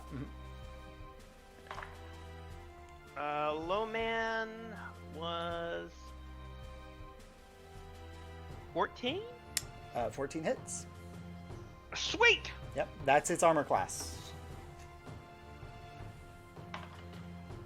And we do 2 plus 5, 7. 7 points of damage. So everybody outside, you're kind of watching this creature, and you're like, "Oh crap, man!" Like Saurus is inside of this, and suddenly from the inside, you hear this really like, like sound of like a really restrained and muffled gunshot. I just pictured the outside of this thing just kind of going... Boop. Yep. All right. So 7 points of damage. So there you go, Saurus. Can't move or do anything else on your turn. But you're there. Abel. Burn the bush. You're muted, Abel. Abel, you're muted. Okay, I'm gonna look back and see my party engaged with this swamp thing, and then the 2 little baby swamp things. I'm gonna come slightly closer, maybe like 10 feet. Okay. And I don't want to risk trying to hit that thing at range, because Saurus is looking kind of beat up. Saurus is... You can't see Saurus. So. He's inside of it. You can't see it. Yep. Yeah, He's inside of it. How close is Mar? Is that Mar the red Yes. base? Crap, I really... Mar has a really solid cone on all 3 of the creatures without hitting the displacer beast. Flame on. Is it gonna hurt? Source is my concern though. You don't know. Yeah. Okay, so from where I am, I'm gonna shoot 2 eldritch blasts at the 2 viney guys. 1 for each. Yeah. Okay, go ahead and roll attacks for your 2 eldritch blasts. Okay, here's my eldritch blast. So I'm gonna take those nails out that come from my father's forge. I'm gonna aim 2 of them at the guys, and as soon as I find eldritch blast, there it is. 15 plus 3 to hit, 18 to hit. That definitely hits. D10 damage. It's a 2. 2 points. 2 points of damage. Okay. All right. Yep. Go ahead and roll for the second one. 16 plus 3, a 19 to That hit. hits. Yeah. And a D10. 3 damage. Wow. Okay. All right. So, go ahead, Source. Ronnie, what I would say to you is I would remind Abel of the fact that every time Source has been in a line of fire before, he has urged you to shoot. That's like consistent with Source and Mar. Just like, Yeah, just do it. Just do it. Anytime he's been in field of fire, he's like, do it, I'll dodge, don't worry about me. Do the damage. My party members always say that, and then I find out, like, yeah, I had half a hit point, so if you would have done it. That's us, the players, being riffing on you. Yeah. Truly, our characters are just like, whatever. Yeah, just do it. All right. So You can't save Soren if the thing's not dead. That's true. So So you slam into this force energy blasts into both of them. Doesn't do a whole lot of damage, but you see it kind of like blow away one of the vines that kind of falls to the ground on each of them. But they're there.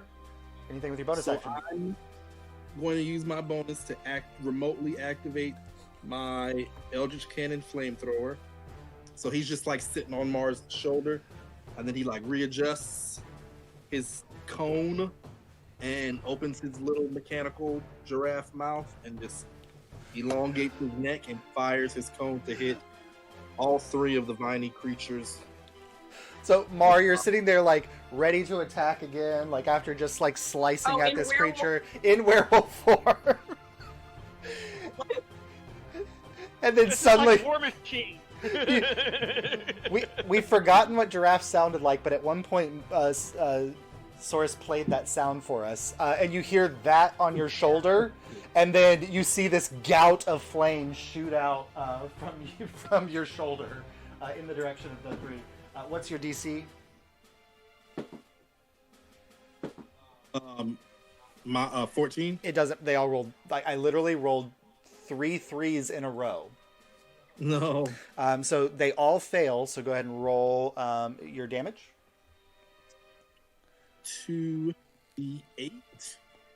Giraffes hum. Do they? Aw. God, man. This 7. I just keep getting 7 damage. 7 damage.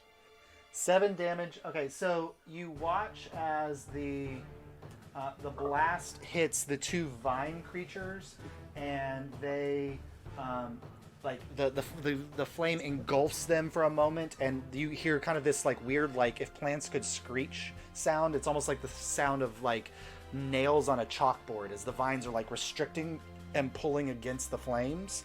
The gout of flame hits the large creature, and you see it kind of hit and engulf it, but then whoosh, it fades off of it. Did not do as much damage on the large creature as you thought. It's resistant to fire, sounds like. All right. And I've noticed this, right? My intelligence or whatever. Yeah, so you realize, like, based on how much damage the little creatures just took, the big creature does not look as hurt by the attack. Okay, all right. All right. And Yep. can I back up a little bit more further away, actually? Like right on the edge of the Yeah, where I can still get off some ranged attacks, but it'll be harder for them to get to me with their normal movement. Okay. So yeah, you can kind of pull out to like there. So. Yeah. All right, which is Alora's turn. Let me see. Oh, I forgot. She's here. she's just so happy to see this. She's kind of far away, and you're not really looking at her, Mar.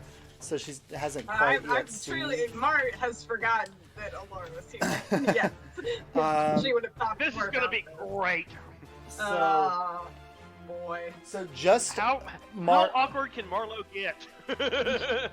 So Mar, just like you're kind of there facing off against this creature, and then suddenly you see appearing in the sky above it, like almost like out of a rift, you see this giant hammer appear in the sky and then light on fire. And you've seen this before. It's the weapon that she hit you with in her duel. So her spiritual weapon takes shape in the sky, and she's going to make an attack down on the creature. In this moment, Mar remembers that Alora has been here this whole time.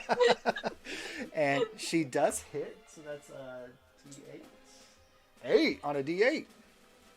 13 points of damage from Alora with her spiritual weapon as it slams down across the top of the creature, and then she's gonna reach out with her sacred symbol, and she's gonna cast Sacred Flame at one of the little viney guys who fails his save. So he takes only 3 points of damage, but very solid round. She's actually a little closer, priming her own hammer for battle, and she's gonna get up here. I pull my hat down. Okay. Free action to pull your hat down, which takes us to the shambling mound. So it's when does Kaimana get a turn? Kaimana goes after Mar. He did the stone. Oh, right. Sorry. He's not next, but he's after Mar, who's next. So the mound is going to turn and kind of move this way. Saurus, inside, you feel this weird, like you're being... The mound has to make another strength move. saving Oh, throw. right, it can't move. It has to make another strength saving throw. Oh, it's only a 9. So it still can't move. It still can't move. Okay, so it was going to move. You had just attacked it, Mar, so it's still within your range. Yeah, but he can't, Yeah, and it's gonna make an attack on your direction, and then with one slam, and then the other slam is gonna go back towards the displacer beast who wrecked him last round.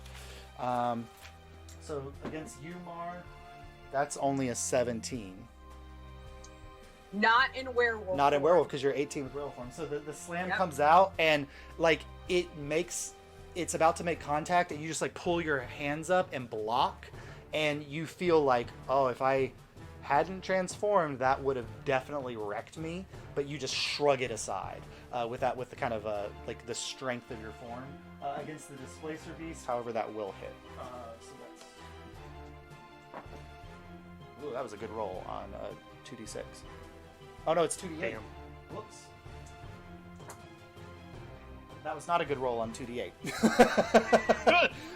So the displacer beast takes 9 points of damage as the first hit out towards you, Mar, and then like this backhand hit back towards the displacer beast knocks into it, and the displacer like and then like leans back a little bit, but comes back ready to assault. Mar, you're up. Yeah, let's hit it. Okay, go ahead and roll your first. Oh, and you hit it last time with the rapier, right? Yes. So it needs to make a Constitution saving throw.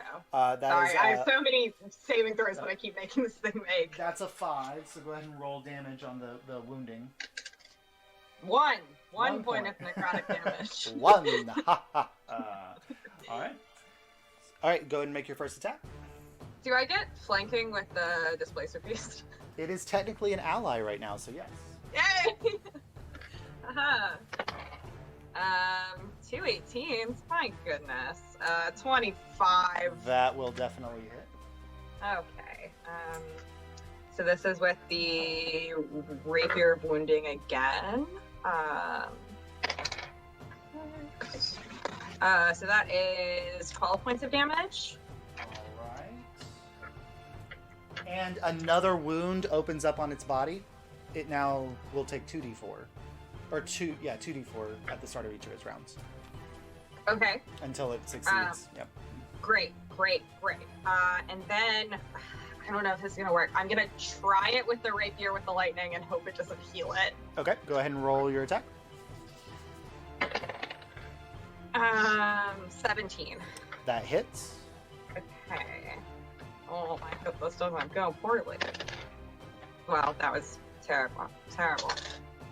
2 ones. So 7 points of slashing damage, 1 point of lightning damage. All right, so you stab out and you watch the slash cut some of the vines away. The lightning courses through the vines on its body, and it suddenly starts to look like it's moving a little bit faster, and some of its wounds closed up. Come on, Mar! I'm sorry. The other guys reacted differently. Well, I will move away, and it cannot take an opportunity attack on me. No, it can't. I'll just move. I will just back up a little bit. All right. Okay. At least it was 1. Yeah. I only gave it 1. Yeah, it could have been Healing. worse. Yeah. Could have given it 4. So. Up next is Kaimana. I'm going to magic rocket again. All right. What's the range on Rock that? the magic rock. Range is... Good question. I think thrown things are 20-60. With magic rock, I think it's a little different. Ah. So by Yeah, how okay. far? Range is 60 feet. 60, okay, so you move forward just a little bit, and you can launch off that attack.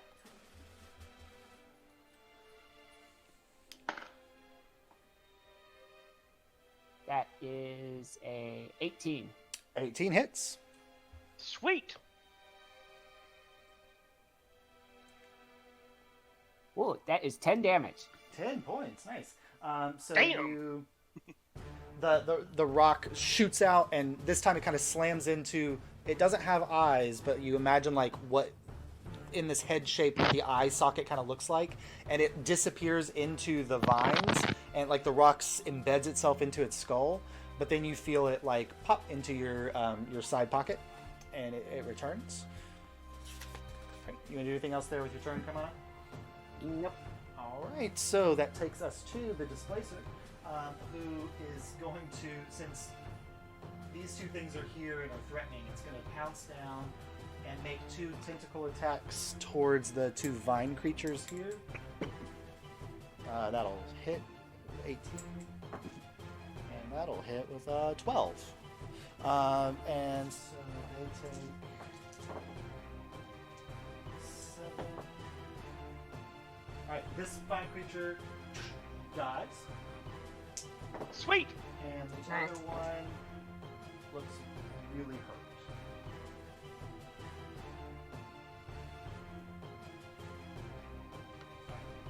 And then it's going to kind of turn and face off against the larger creature with the other one at its back, kind of looking weak. Which it's turn now, so it's going to slash out at the displacer. It does make a contact. And the displacer beast takes 7 points of damage. Damn. And is restrained because it actually hit him. Yep. So you guys watch as this vine creature like hits the displacer beast across the back, and the vines wrap around its midsection and tighten, and now the displacer beast is kind of trapped in this vine creature's grass.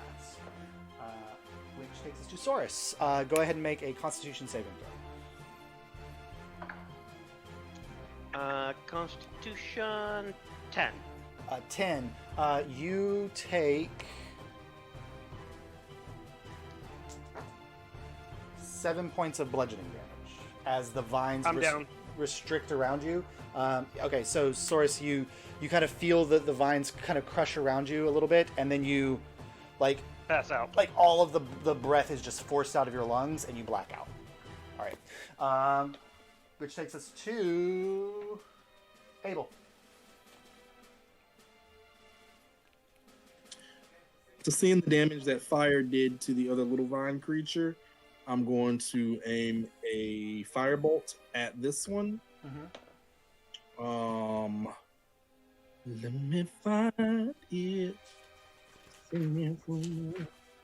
Okay, so I reach my little flint spark igniter. Here's my firebolt. And I aim it towards the guy. Okay. And 18 plus 7, 25 to hit. Yeah, their armor class is 12. That hits. Cool. 1d10, 9 fire damage. All right, so you hit this one with a firebolt, and you see it kind of like hit in its chest, and the vines on its chest catch flame, and the flames start racing around the vines all around its body, and you see it kind of writhing and twirling in pain, and then it just kind of disintegrates into ash there on the ground. Yeah. It's gout. Awesome. Okay, only thing, let me see. Bonus action. Flamethrower. Flamethrower. It didn't really do much damage last time. It's resistant, but that doesn't mean it won't take some damage. So. Yeah, I know, but I don't really have Anything at this point. Hit it. Trying to see if I have something better for a bonus action. I don't really. Flamethrower. Don't you want a little giraffe to I'll scream think on a like werewolf and shoot fire? Or apparently hum on a werewolf and shoot fire. I thought they would make like sounds like you know how zebras sound like devil creatures? I thought that's what giraffes would sound like. Yeah. Is that how they sound? Zebras sound like devil creatures. Yeah. Yep. Like hell beasts. These are gentle beasts. Yeah, they will stomp the crap out of you. They will. There's They can a like reason they have been hit the lion domesticated. hard enough to disembowel it. Okay, flamethrower. So you hit a little mechanical giraffe on Mars' shoulder, kind of warming up. Yeah, and if the cone hits the right way, it won't hit the displacer beast. Are you trying to avoid the displacer beast? I am. All right, so go ahead, and it's a dexterity saving throw. Yes, it is. Wow, that was a 1 minus 1. That's a 0. Oh, wow. Yay. All right, go ahead and roll damage. Come on now. 7 plus 3, a 10. So it takes 10 5 damage. points of damage from the attack. All right. Anything else you want to do there with your turn, Abel? Why does it say flamethrower damage like above it? It likes it. It's weird. No, I think I'm just gonna hold steady. All right. So up next we have Alyria, and she is going to lift her spellcasters. Let's see. Okay, she's gonna run up to the creature, and you see her kind of grab her symbol, and she reaches out with her hand and grabs one of the vines that's kind of dangling off of the side of its body, and she is going to cast Inflict Wounds. Ooh. Always goes so well, I'm sure. I just dropped my D20, so I'm sure this is going to go right here. Great. That hits, though. A 10 plus 5 is a 15. That breaks its armor class. So this is 3d10. Wow. Come on. 3. Kill it. This necrotic damage. No, I think so, yeah.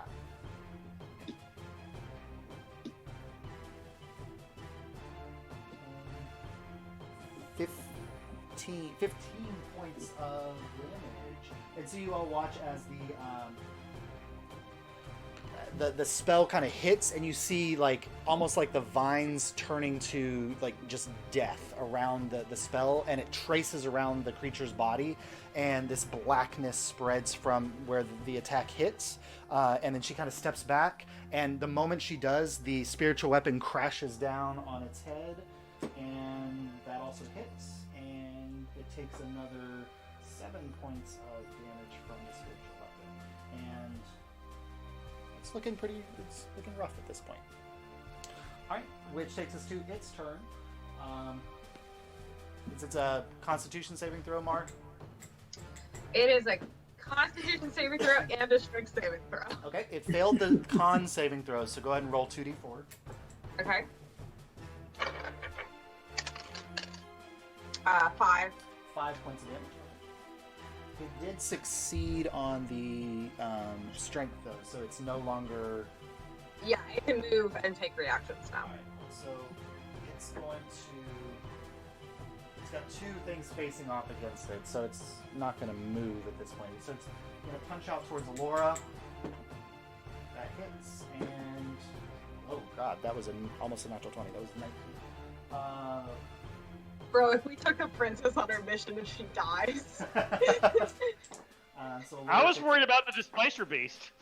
12, 17 points of damage to Alyria as these 2 slams crash into her, and she lifts up her shield, but it's almost like this tree trunk sized fist slams into her shield and pushes her back, and you see part of the shield like clip under her jaw, and she's kind of bleeding from this wound on her jaw now, and she's bracing herself for another assault, and that's going to end its turn. Mark. I'm going to dispel the Crimson Rite. Okay. And now I will hit it with my 2 rapiers. All right, go ahead and make your 2 attacks. Okay.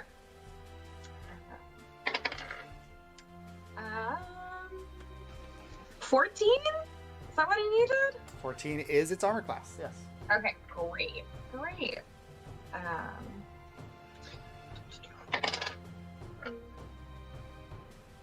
So 9 points of damage with the wounding. All right, 9 points. And then regular rapier. 16. And then 12 points of damage. 12 points. All right, so you slash across, and then you see like vines fall off of it, and it's where it was like quickly reforming these holes that you were putting into its body. This does not do as much, and now like you can see a white jacket through the vines, and it does not close back up to kind of block the view of Saurus. And I would be at melee range now, and I'm holding there for sure. You see kind of this shape inside, and where before, when you got brief glimpses of it, it was struggling. You don't see any movement. Motherfucker. Okay. All right, and that's ends your turn, Mark. Yeah, I'm just up there. All right, now, come on. next to Alyria. Yeah. Can I see Saurus from where I am? Go ahead and make a quick perception check from your distance.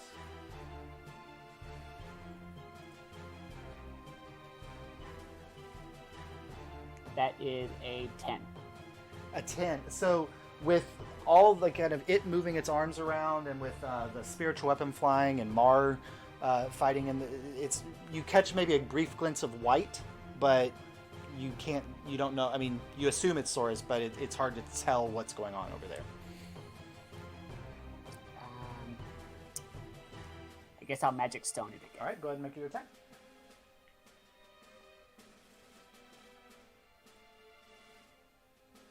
Magic stone. That's a 16. That hits.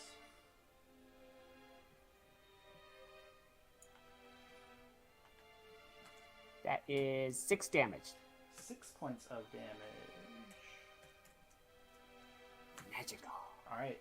So like the stone cracks through, and this time it's getting from the blighted attack from Alyria and from the repeated slashes from Mar. It's not holding together as well, and you shoot straight through, and the stone actually pops out of the back of its head and lands kind of on the mound behind, but then you feel it pop back into your pocket. Good solid hit. And it's definitely not holding itself together as almost hardly at all at this point. Which takes us to the displacer. We'll make 2 attacks. Finish him. Natural 1. No. Well, That's not going to work. Oh my gosh, and a 13 on the second. So it slaps out with both its tentacles, and the mound kind of just like bats them away with its arms as it's there. Good, which takes us to Saurus's turn. Saurus, you cannot make a Constitution saving throw. That's automatically 2 failed death saves. Okay. As the vines constrict around you tighter. So you take 13 points of damage. It's automatically a crit, so it's 2 death saves. Yep. Abel.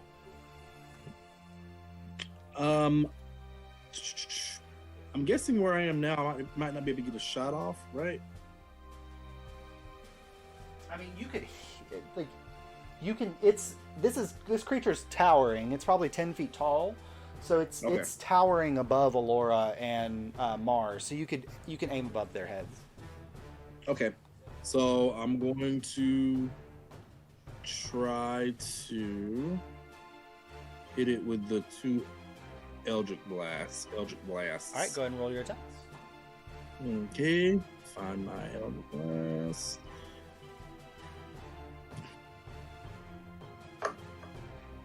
A 19 plus 3, 22. That hits. 1d10. 6 damage. All right. The force blast hits, and you see like it slams into its shoulder, and part of its shoulder vines disconnect, and now that arm is just dangling there by just a handful of vines. A 17 plus 3. That hits. 20. And 10 damage.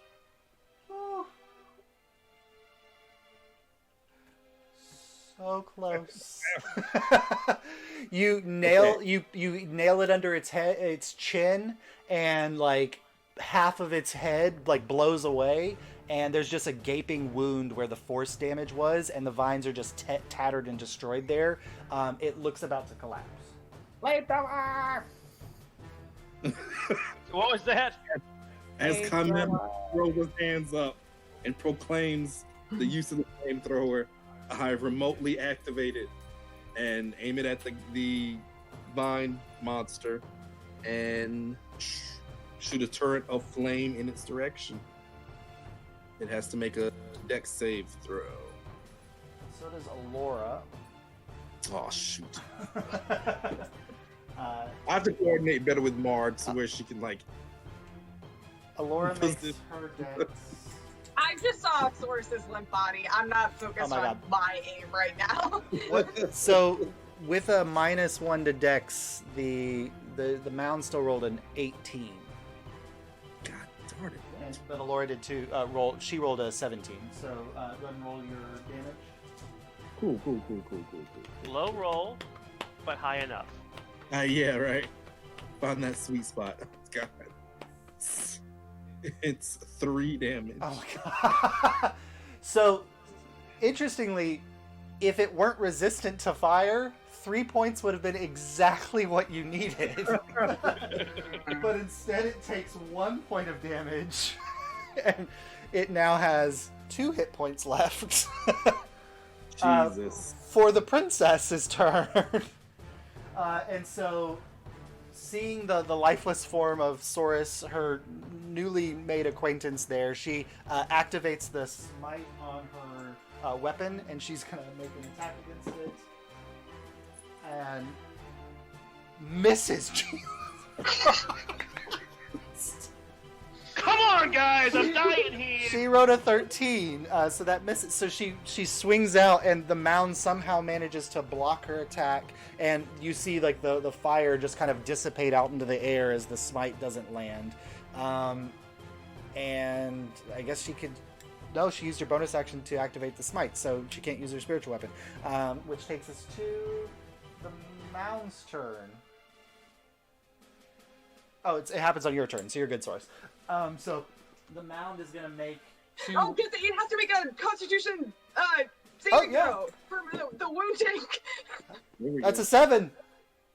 Come on. 2d4. 3 or 4. 1. You have to roll twice. You have to roll twice. Did It's you have to roll- 2d4. No, okay, come on. Ha, 4, yes! Mar, how do you want to do this? No, I It don't bleeds do to anything. death. It just dies of its own wounds. Yeah, so there's a moment where the mound is about to kind of reach up with both of its giant fists and just crush down onto Alyria. And she's just raising her shield up in defense. And as it raises up its two fists, it slowly topples and collapses backwards and is out. Do I see Saurus? Go ahead and make a investigation check.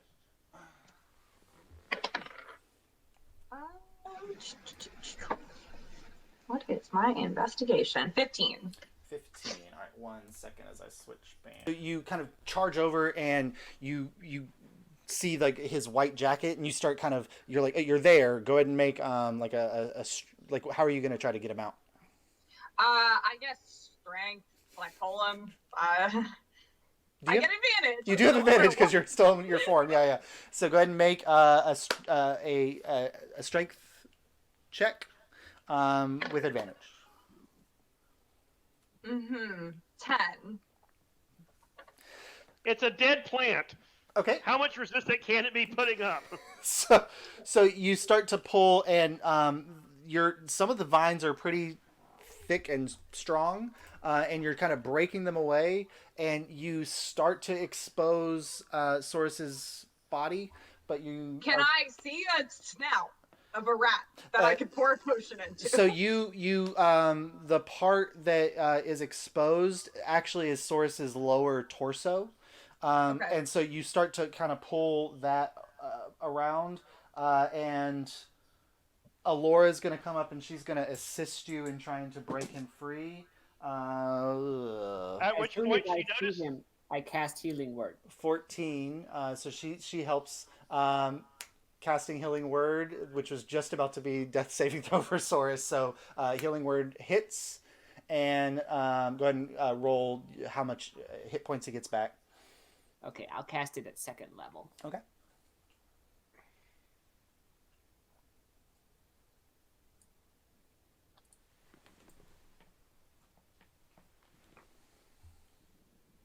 That is 9.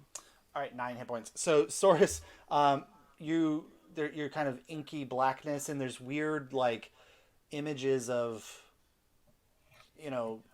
magical spells being cast and people in cages, and there's all these images, and suddenly like you're brought back to consciousness, and the air fills your lungs, and there's nothing preventing you from taking deep breaths.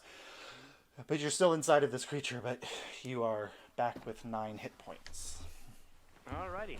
All right. I will dig my way out. Yeah, and so with Alyria and Mar both assisting, and you kind of from the inside, you are eventually able to extricate yourself from the shambling mound.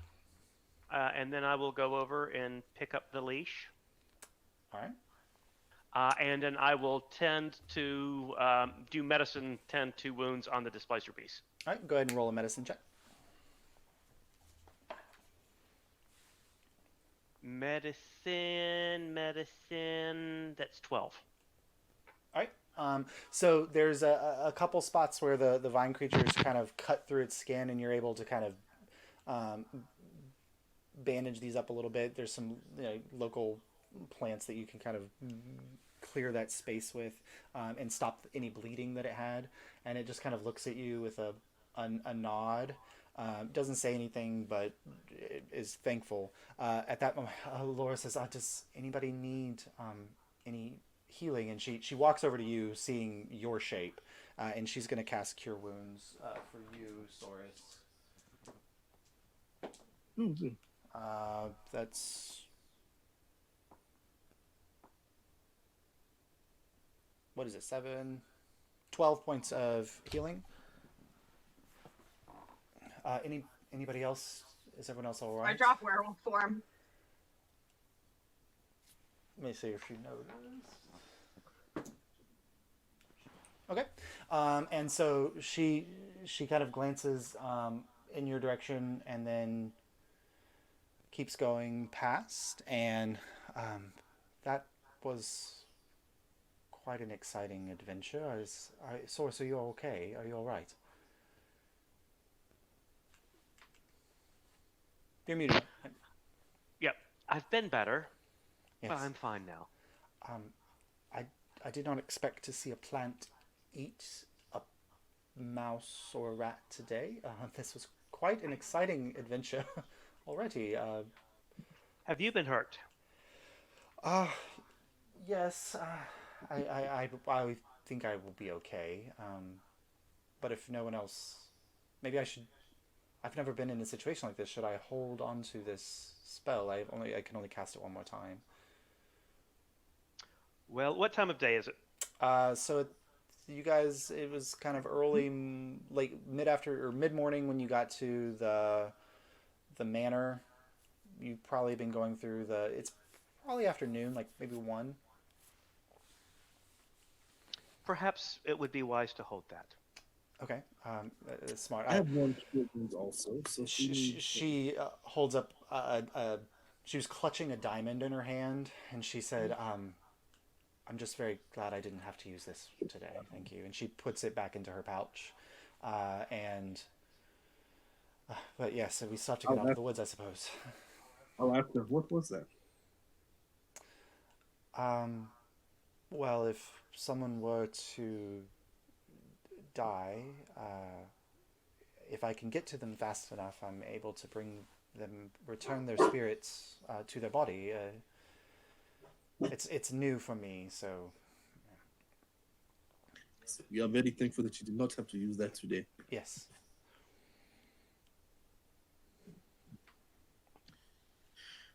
Well, we have the beast. Was it a challenge getting him back on the leash, Soris? I would rather not speak of it. But it is done. And I don't know if it's suspicious enough for an insight check, but if you want to make one, you can. Metagaming, I would, but I don't know if Abel would be suspicious of that. What's his wisdom?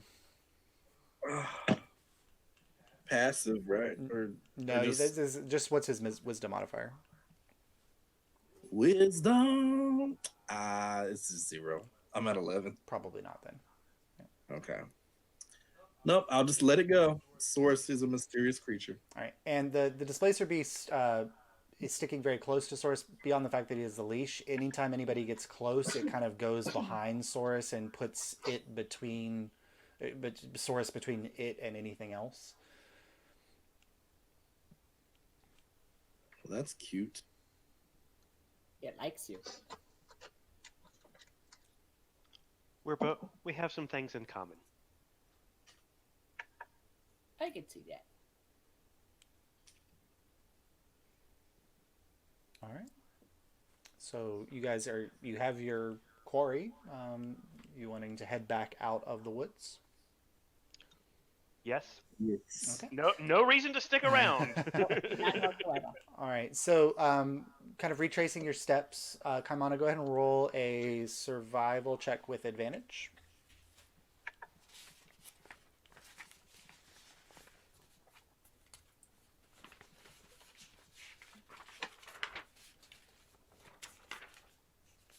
That is a natural 20 Natural on the 20? reroll. So that is a 26 total. Nice. So without any danger, managing to dodge, you see a couple more of those man-eating plants dotted around the landscape, large clusters of those mushrooms that you managed to avoid the first time through, and you deftly and quickly, cutting about 30 minutes off of the journey, retrace your steps back, and you guys start to see the walls reappearing out of the forest, and you're at the gate again. And there's the bell cord is there at the gate for you to re-ring for entrance. So whoever wants to if you want to go ahead and ring it now. Did we want to talk over what we wanted to do? Weren't we supposed to ask for a Devon when we go back to the gates? Did Soros tell you all that? I don't remember. Yes. Yeah. So Devin was supposed to be the one that you would be waiting at the gates for you all when you got back. Commander, what were you thinking? What should the plan be? I don't really like the way she treats her animals. I agree completely. How would we get these animals away from the situation that they are in, though? She's a very powerful, very rich woman. Do you trust me? I know that's asking a lot, but do you trust me? Yes. I trust that you may have a clever plan with this smirk that you have on your face.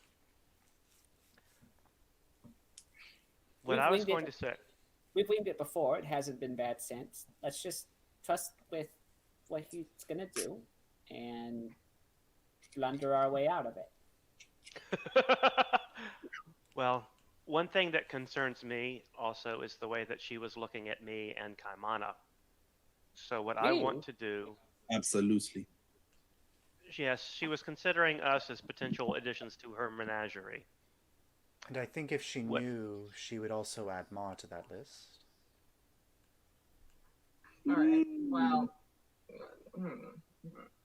She got maybe. better. It's like a temporary thing, so Once in a it's full not moon. what I know. Well, yeah, we'll talk about this later. Let's put what are we doing with this woman? So, Just to say, I think you're all in danger. Well, we're near the gate, right? what I would like to do is for me to take Lucy in by myself to return her. If I come back, we will figure out what to do then. If I do not come back, it means she has imprisoned me and that you are necessary for a rescue. What is the time we should give you? Oh, it shouldn't take more than an hour or two, I would think. An hour? Well, in that case, do you want me to shape change and come with you? No, I would prefer you stay here with the rest and come as as one force. If you go as another animal, there's a chance she could want to imprison you as well. Okay. Good luck. And we need to talk to this Devon person. As far as I will be honest, this sounds like an absolutely terrible idea. Hasn't stopped us before. No, it's all, I was going to say, all we do is absolutely terrible, terrible things. So, yeah, go for it. Let's think about the. I don't believe she has a large force of. Well, she doesn't have that many guards, right? I mean, you saw there were a few guards at the entrance of the gate when you came in, and then you didn't see any around the houses. But if you were to say anything about that out loud, Alyria would say, I wouldn't put it past her to have a small company on the ground somewhere.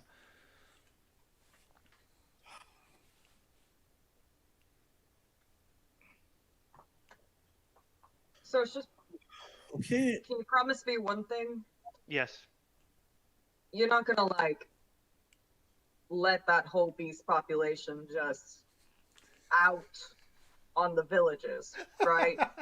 I will not let the beast out on the villagers. All right. There are walls around the whole compound. Right, listen. Yeah, I those wouldn't are put stopping anything past Saurus.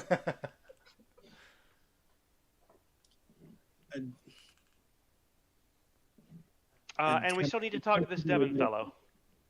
Mm-hmm. Yeah.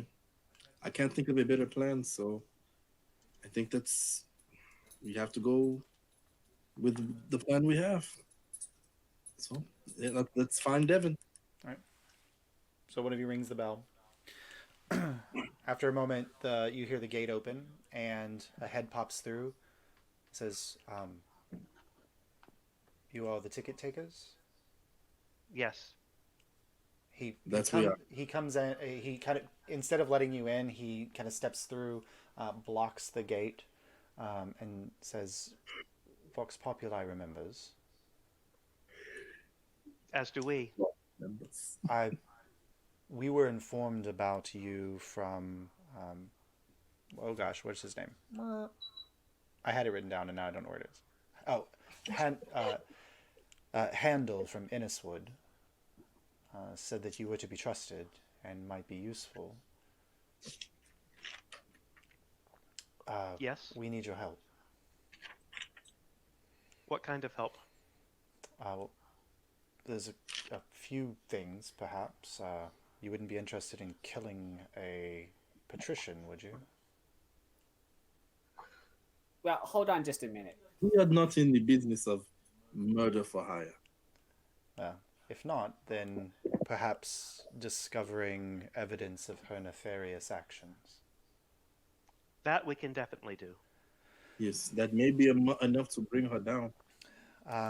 In her study, there's a lockbox where she keeps her private letters and things.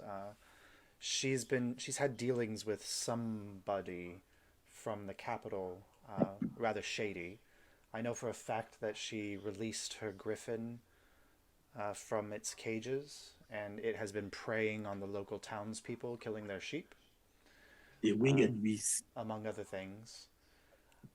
I say that to the group. It's the winged beast. But I don't think she is to be trusted. I think that she has made deals with a larger organization that's perhaps a little more dangerous, and that she is vying for power within that organization. But Vox Populi needs evidence of this. What can you tell us about this rather shady? Well, what we know is that...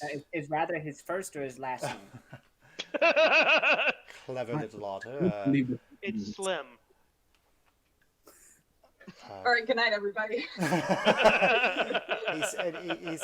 He says I'm not sure how much you know, but this same group reached out to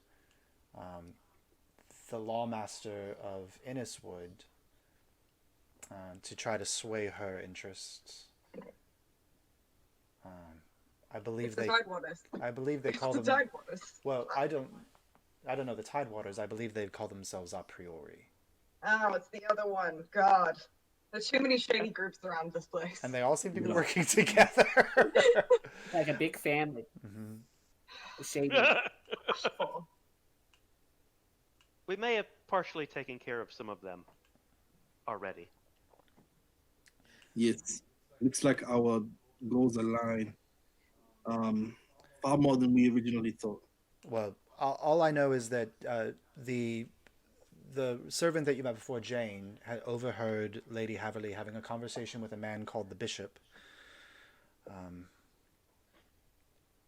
and that they were planning something. I will find those papers. A few months ago, or no, 6 months ago or so, there was a creature in the menagerie which was taken by not the bishop, but by it's a creature called the king, for testing or research. Jane didn't hear everything, but it was a werebear. A werebear taken. So she's trying to work with these two people, the bishop and the king, to do something, but we don't know what it is. And a priori, Vox Populi has been listening for their whispers, and they seem to be expanding their reach, and we don't trust it. We will do something about that. Did Jane see the weather? I believe so, yes. Okay.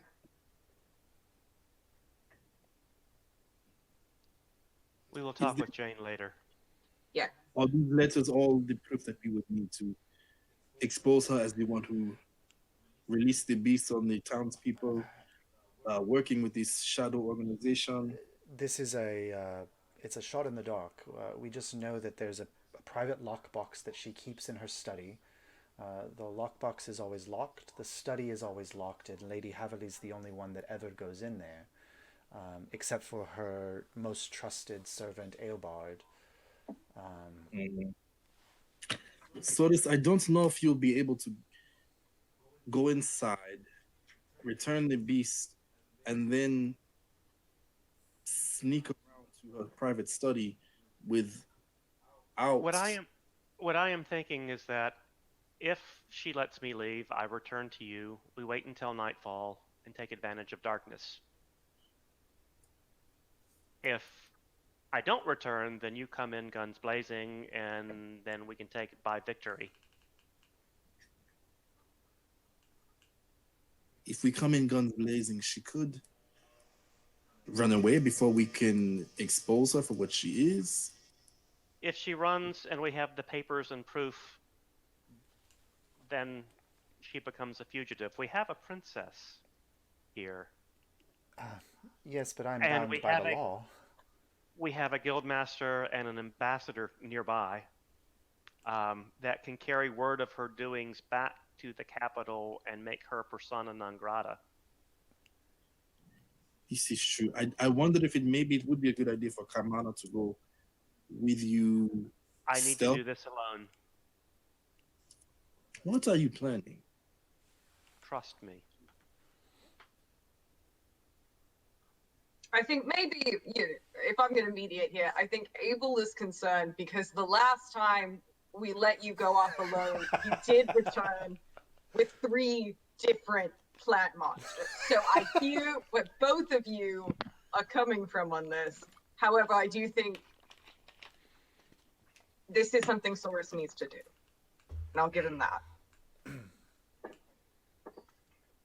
I think we will have a much better idea what to do after I return. I am willing to give you a chance to accomplish what you can on your own. If it is what the group is comfortable with, then I will go along with the group. It pains Ronnie to say that. Character growth. The exact opposite of what I live my entire life. Welcome to D&D, baby. All right. So with offers of killing a patrician, with defrauding them, and who knows what connections to the bishop or other shady organizations you might discover, we will go ahead and end there tonight. We did decide that we were not going to kill her. Yes. Yeah, we're not. The ticket takers are not going to kill The her. ticket takers will not kill Lady Haverly. At least they think I they did will. promise Kamana that we would try more diplomatic approaches with people. I don't know if Kamana would That's care for flexible, Lady Haverly. I don't know about you guys, but I'll try everything. But if we gotta kill, we gotta kill. I mean, I if you think have it'll be to, like I Willy. do. It'll be like Willy Wonka. Wait, stop, don't. Don't do it. Yeah. No. I tried. You heard me. Before we sign off completely, you do see a figure walking down, and Jane is approaching the group. So if anybody wanted to have like a private conversation with Jane, we can have that completely off camera. Me, yes. I Very figure. And so we'll do that over Messenger, and then you can decide how much you'd like to reveal to anybody in the next whatever. Yes, me, very good at sharing with everybody. And Josh, what I would think would be fun is when you do the edit for this, cut out our aside, and then play it as an addendum after next session. Okay. Yeah, I can do that. Oh, I'll say fine. what you missed from Soros after A whatever little whatever happens next flashback. week. Yeah. I know. I just feel like Soros is going to be leaving the mansion, and then like a huge explosion. I will be slow motion Animals walking. everywhere, just running across the He's property. like blowing smoke off the gun. He somehow found another gun. Like he's just like Yeah. He's You see me riding diving like a sideways through the weird- glass with the guns half cocked. Oh my goodness! All right. It's But- gonna be. A blast, guys. A lot of combat, almost death for the first time. Like, Oh man! Glad to have avoided that. Lord, like It's not the first time.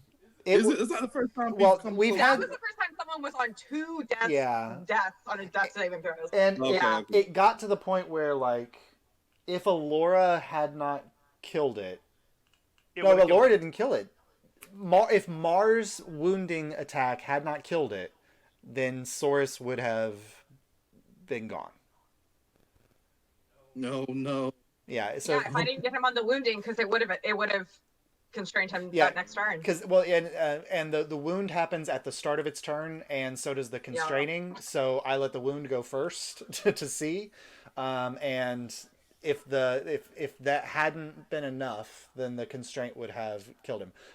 Thankfully, you guys did invite a cleric along, so she would have been able to revivify. But And she's an honorary ticket taker now. For life. all right, but we'll pick up there next week and see what craziness happens down in Lady Haverly's manor. I am looking forward to it. I am too. This is going much different than I thought it would, and I'm so excited about it. Oh Lord. Oh boy. All right. Grace, if you just want to stay on the call, we can pick up there, Yeah. or we can talk like either Yeah. way. All right, cool. Did All right. Atwood go bye-bye? Or Yeah, I is think he... he did. I'm This out is of here. All right, bye, Yeah. everybody. Yeah. Bye, Bye. Atwood.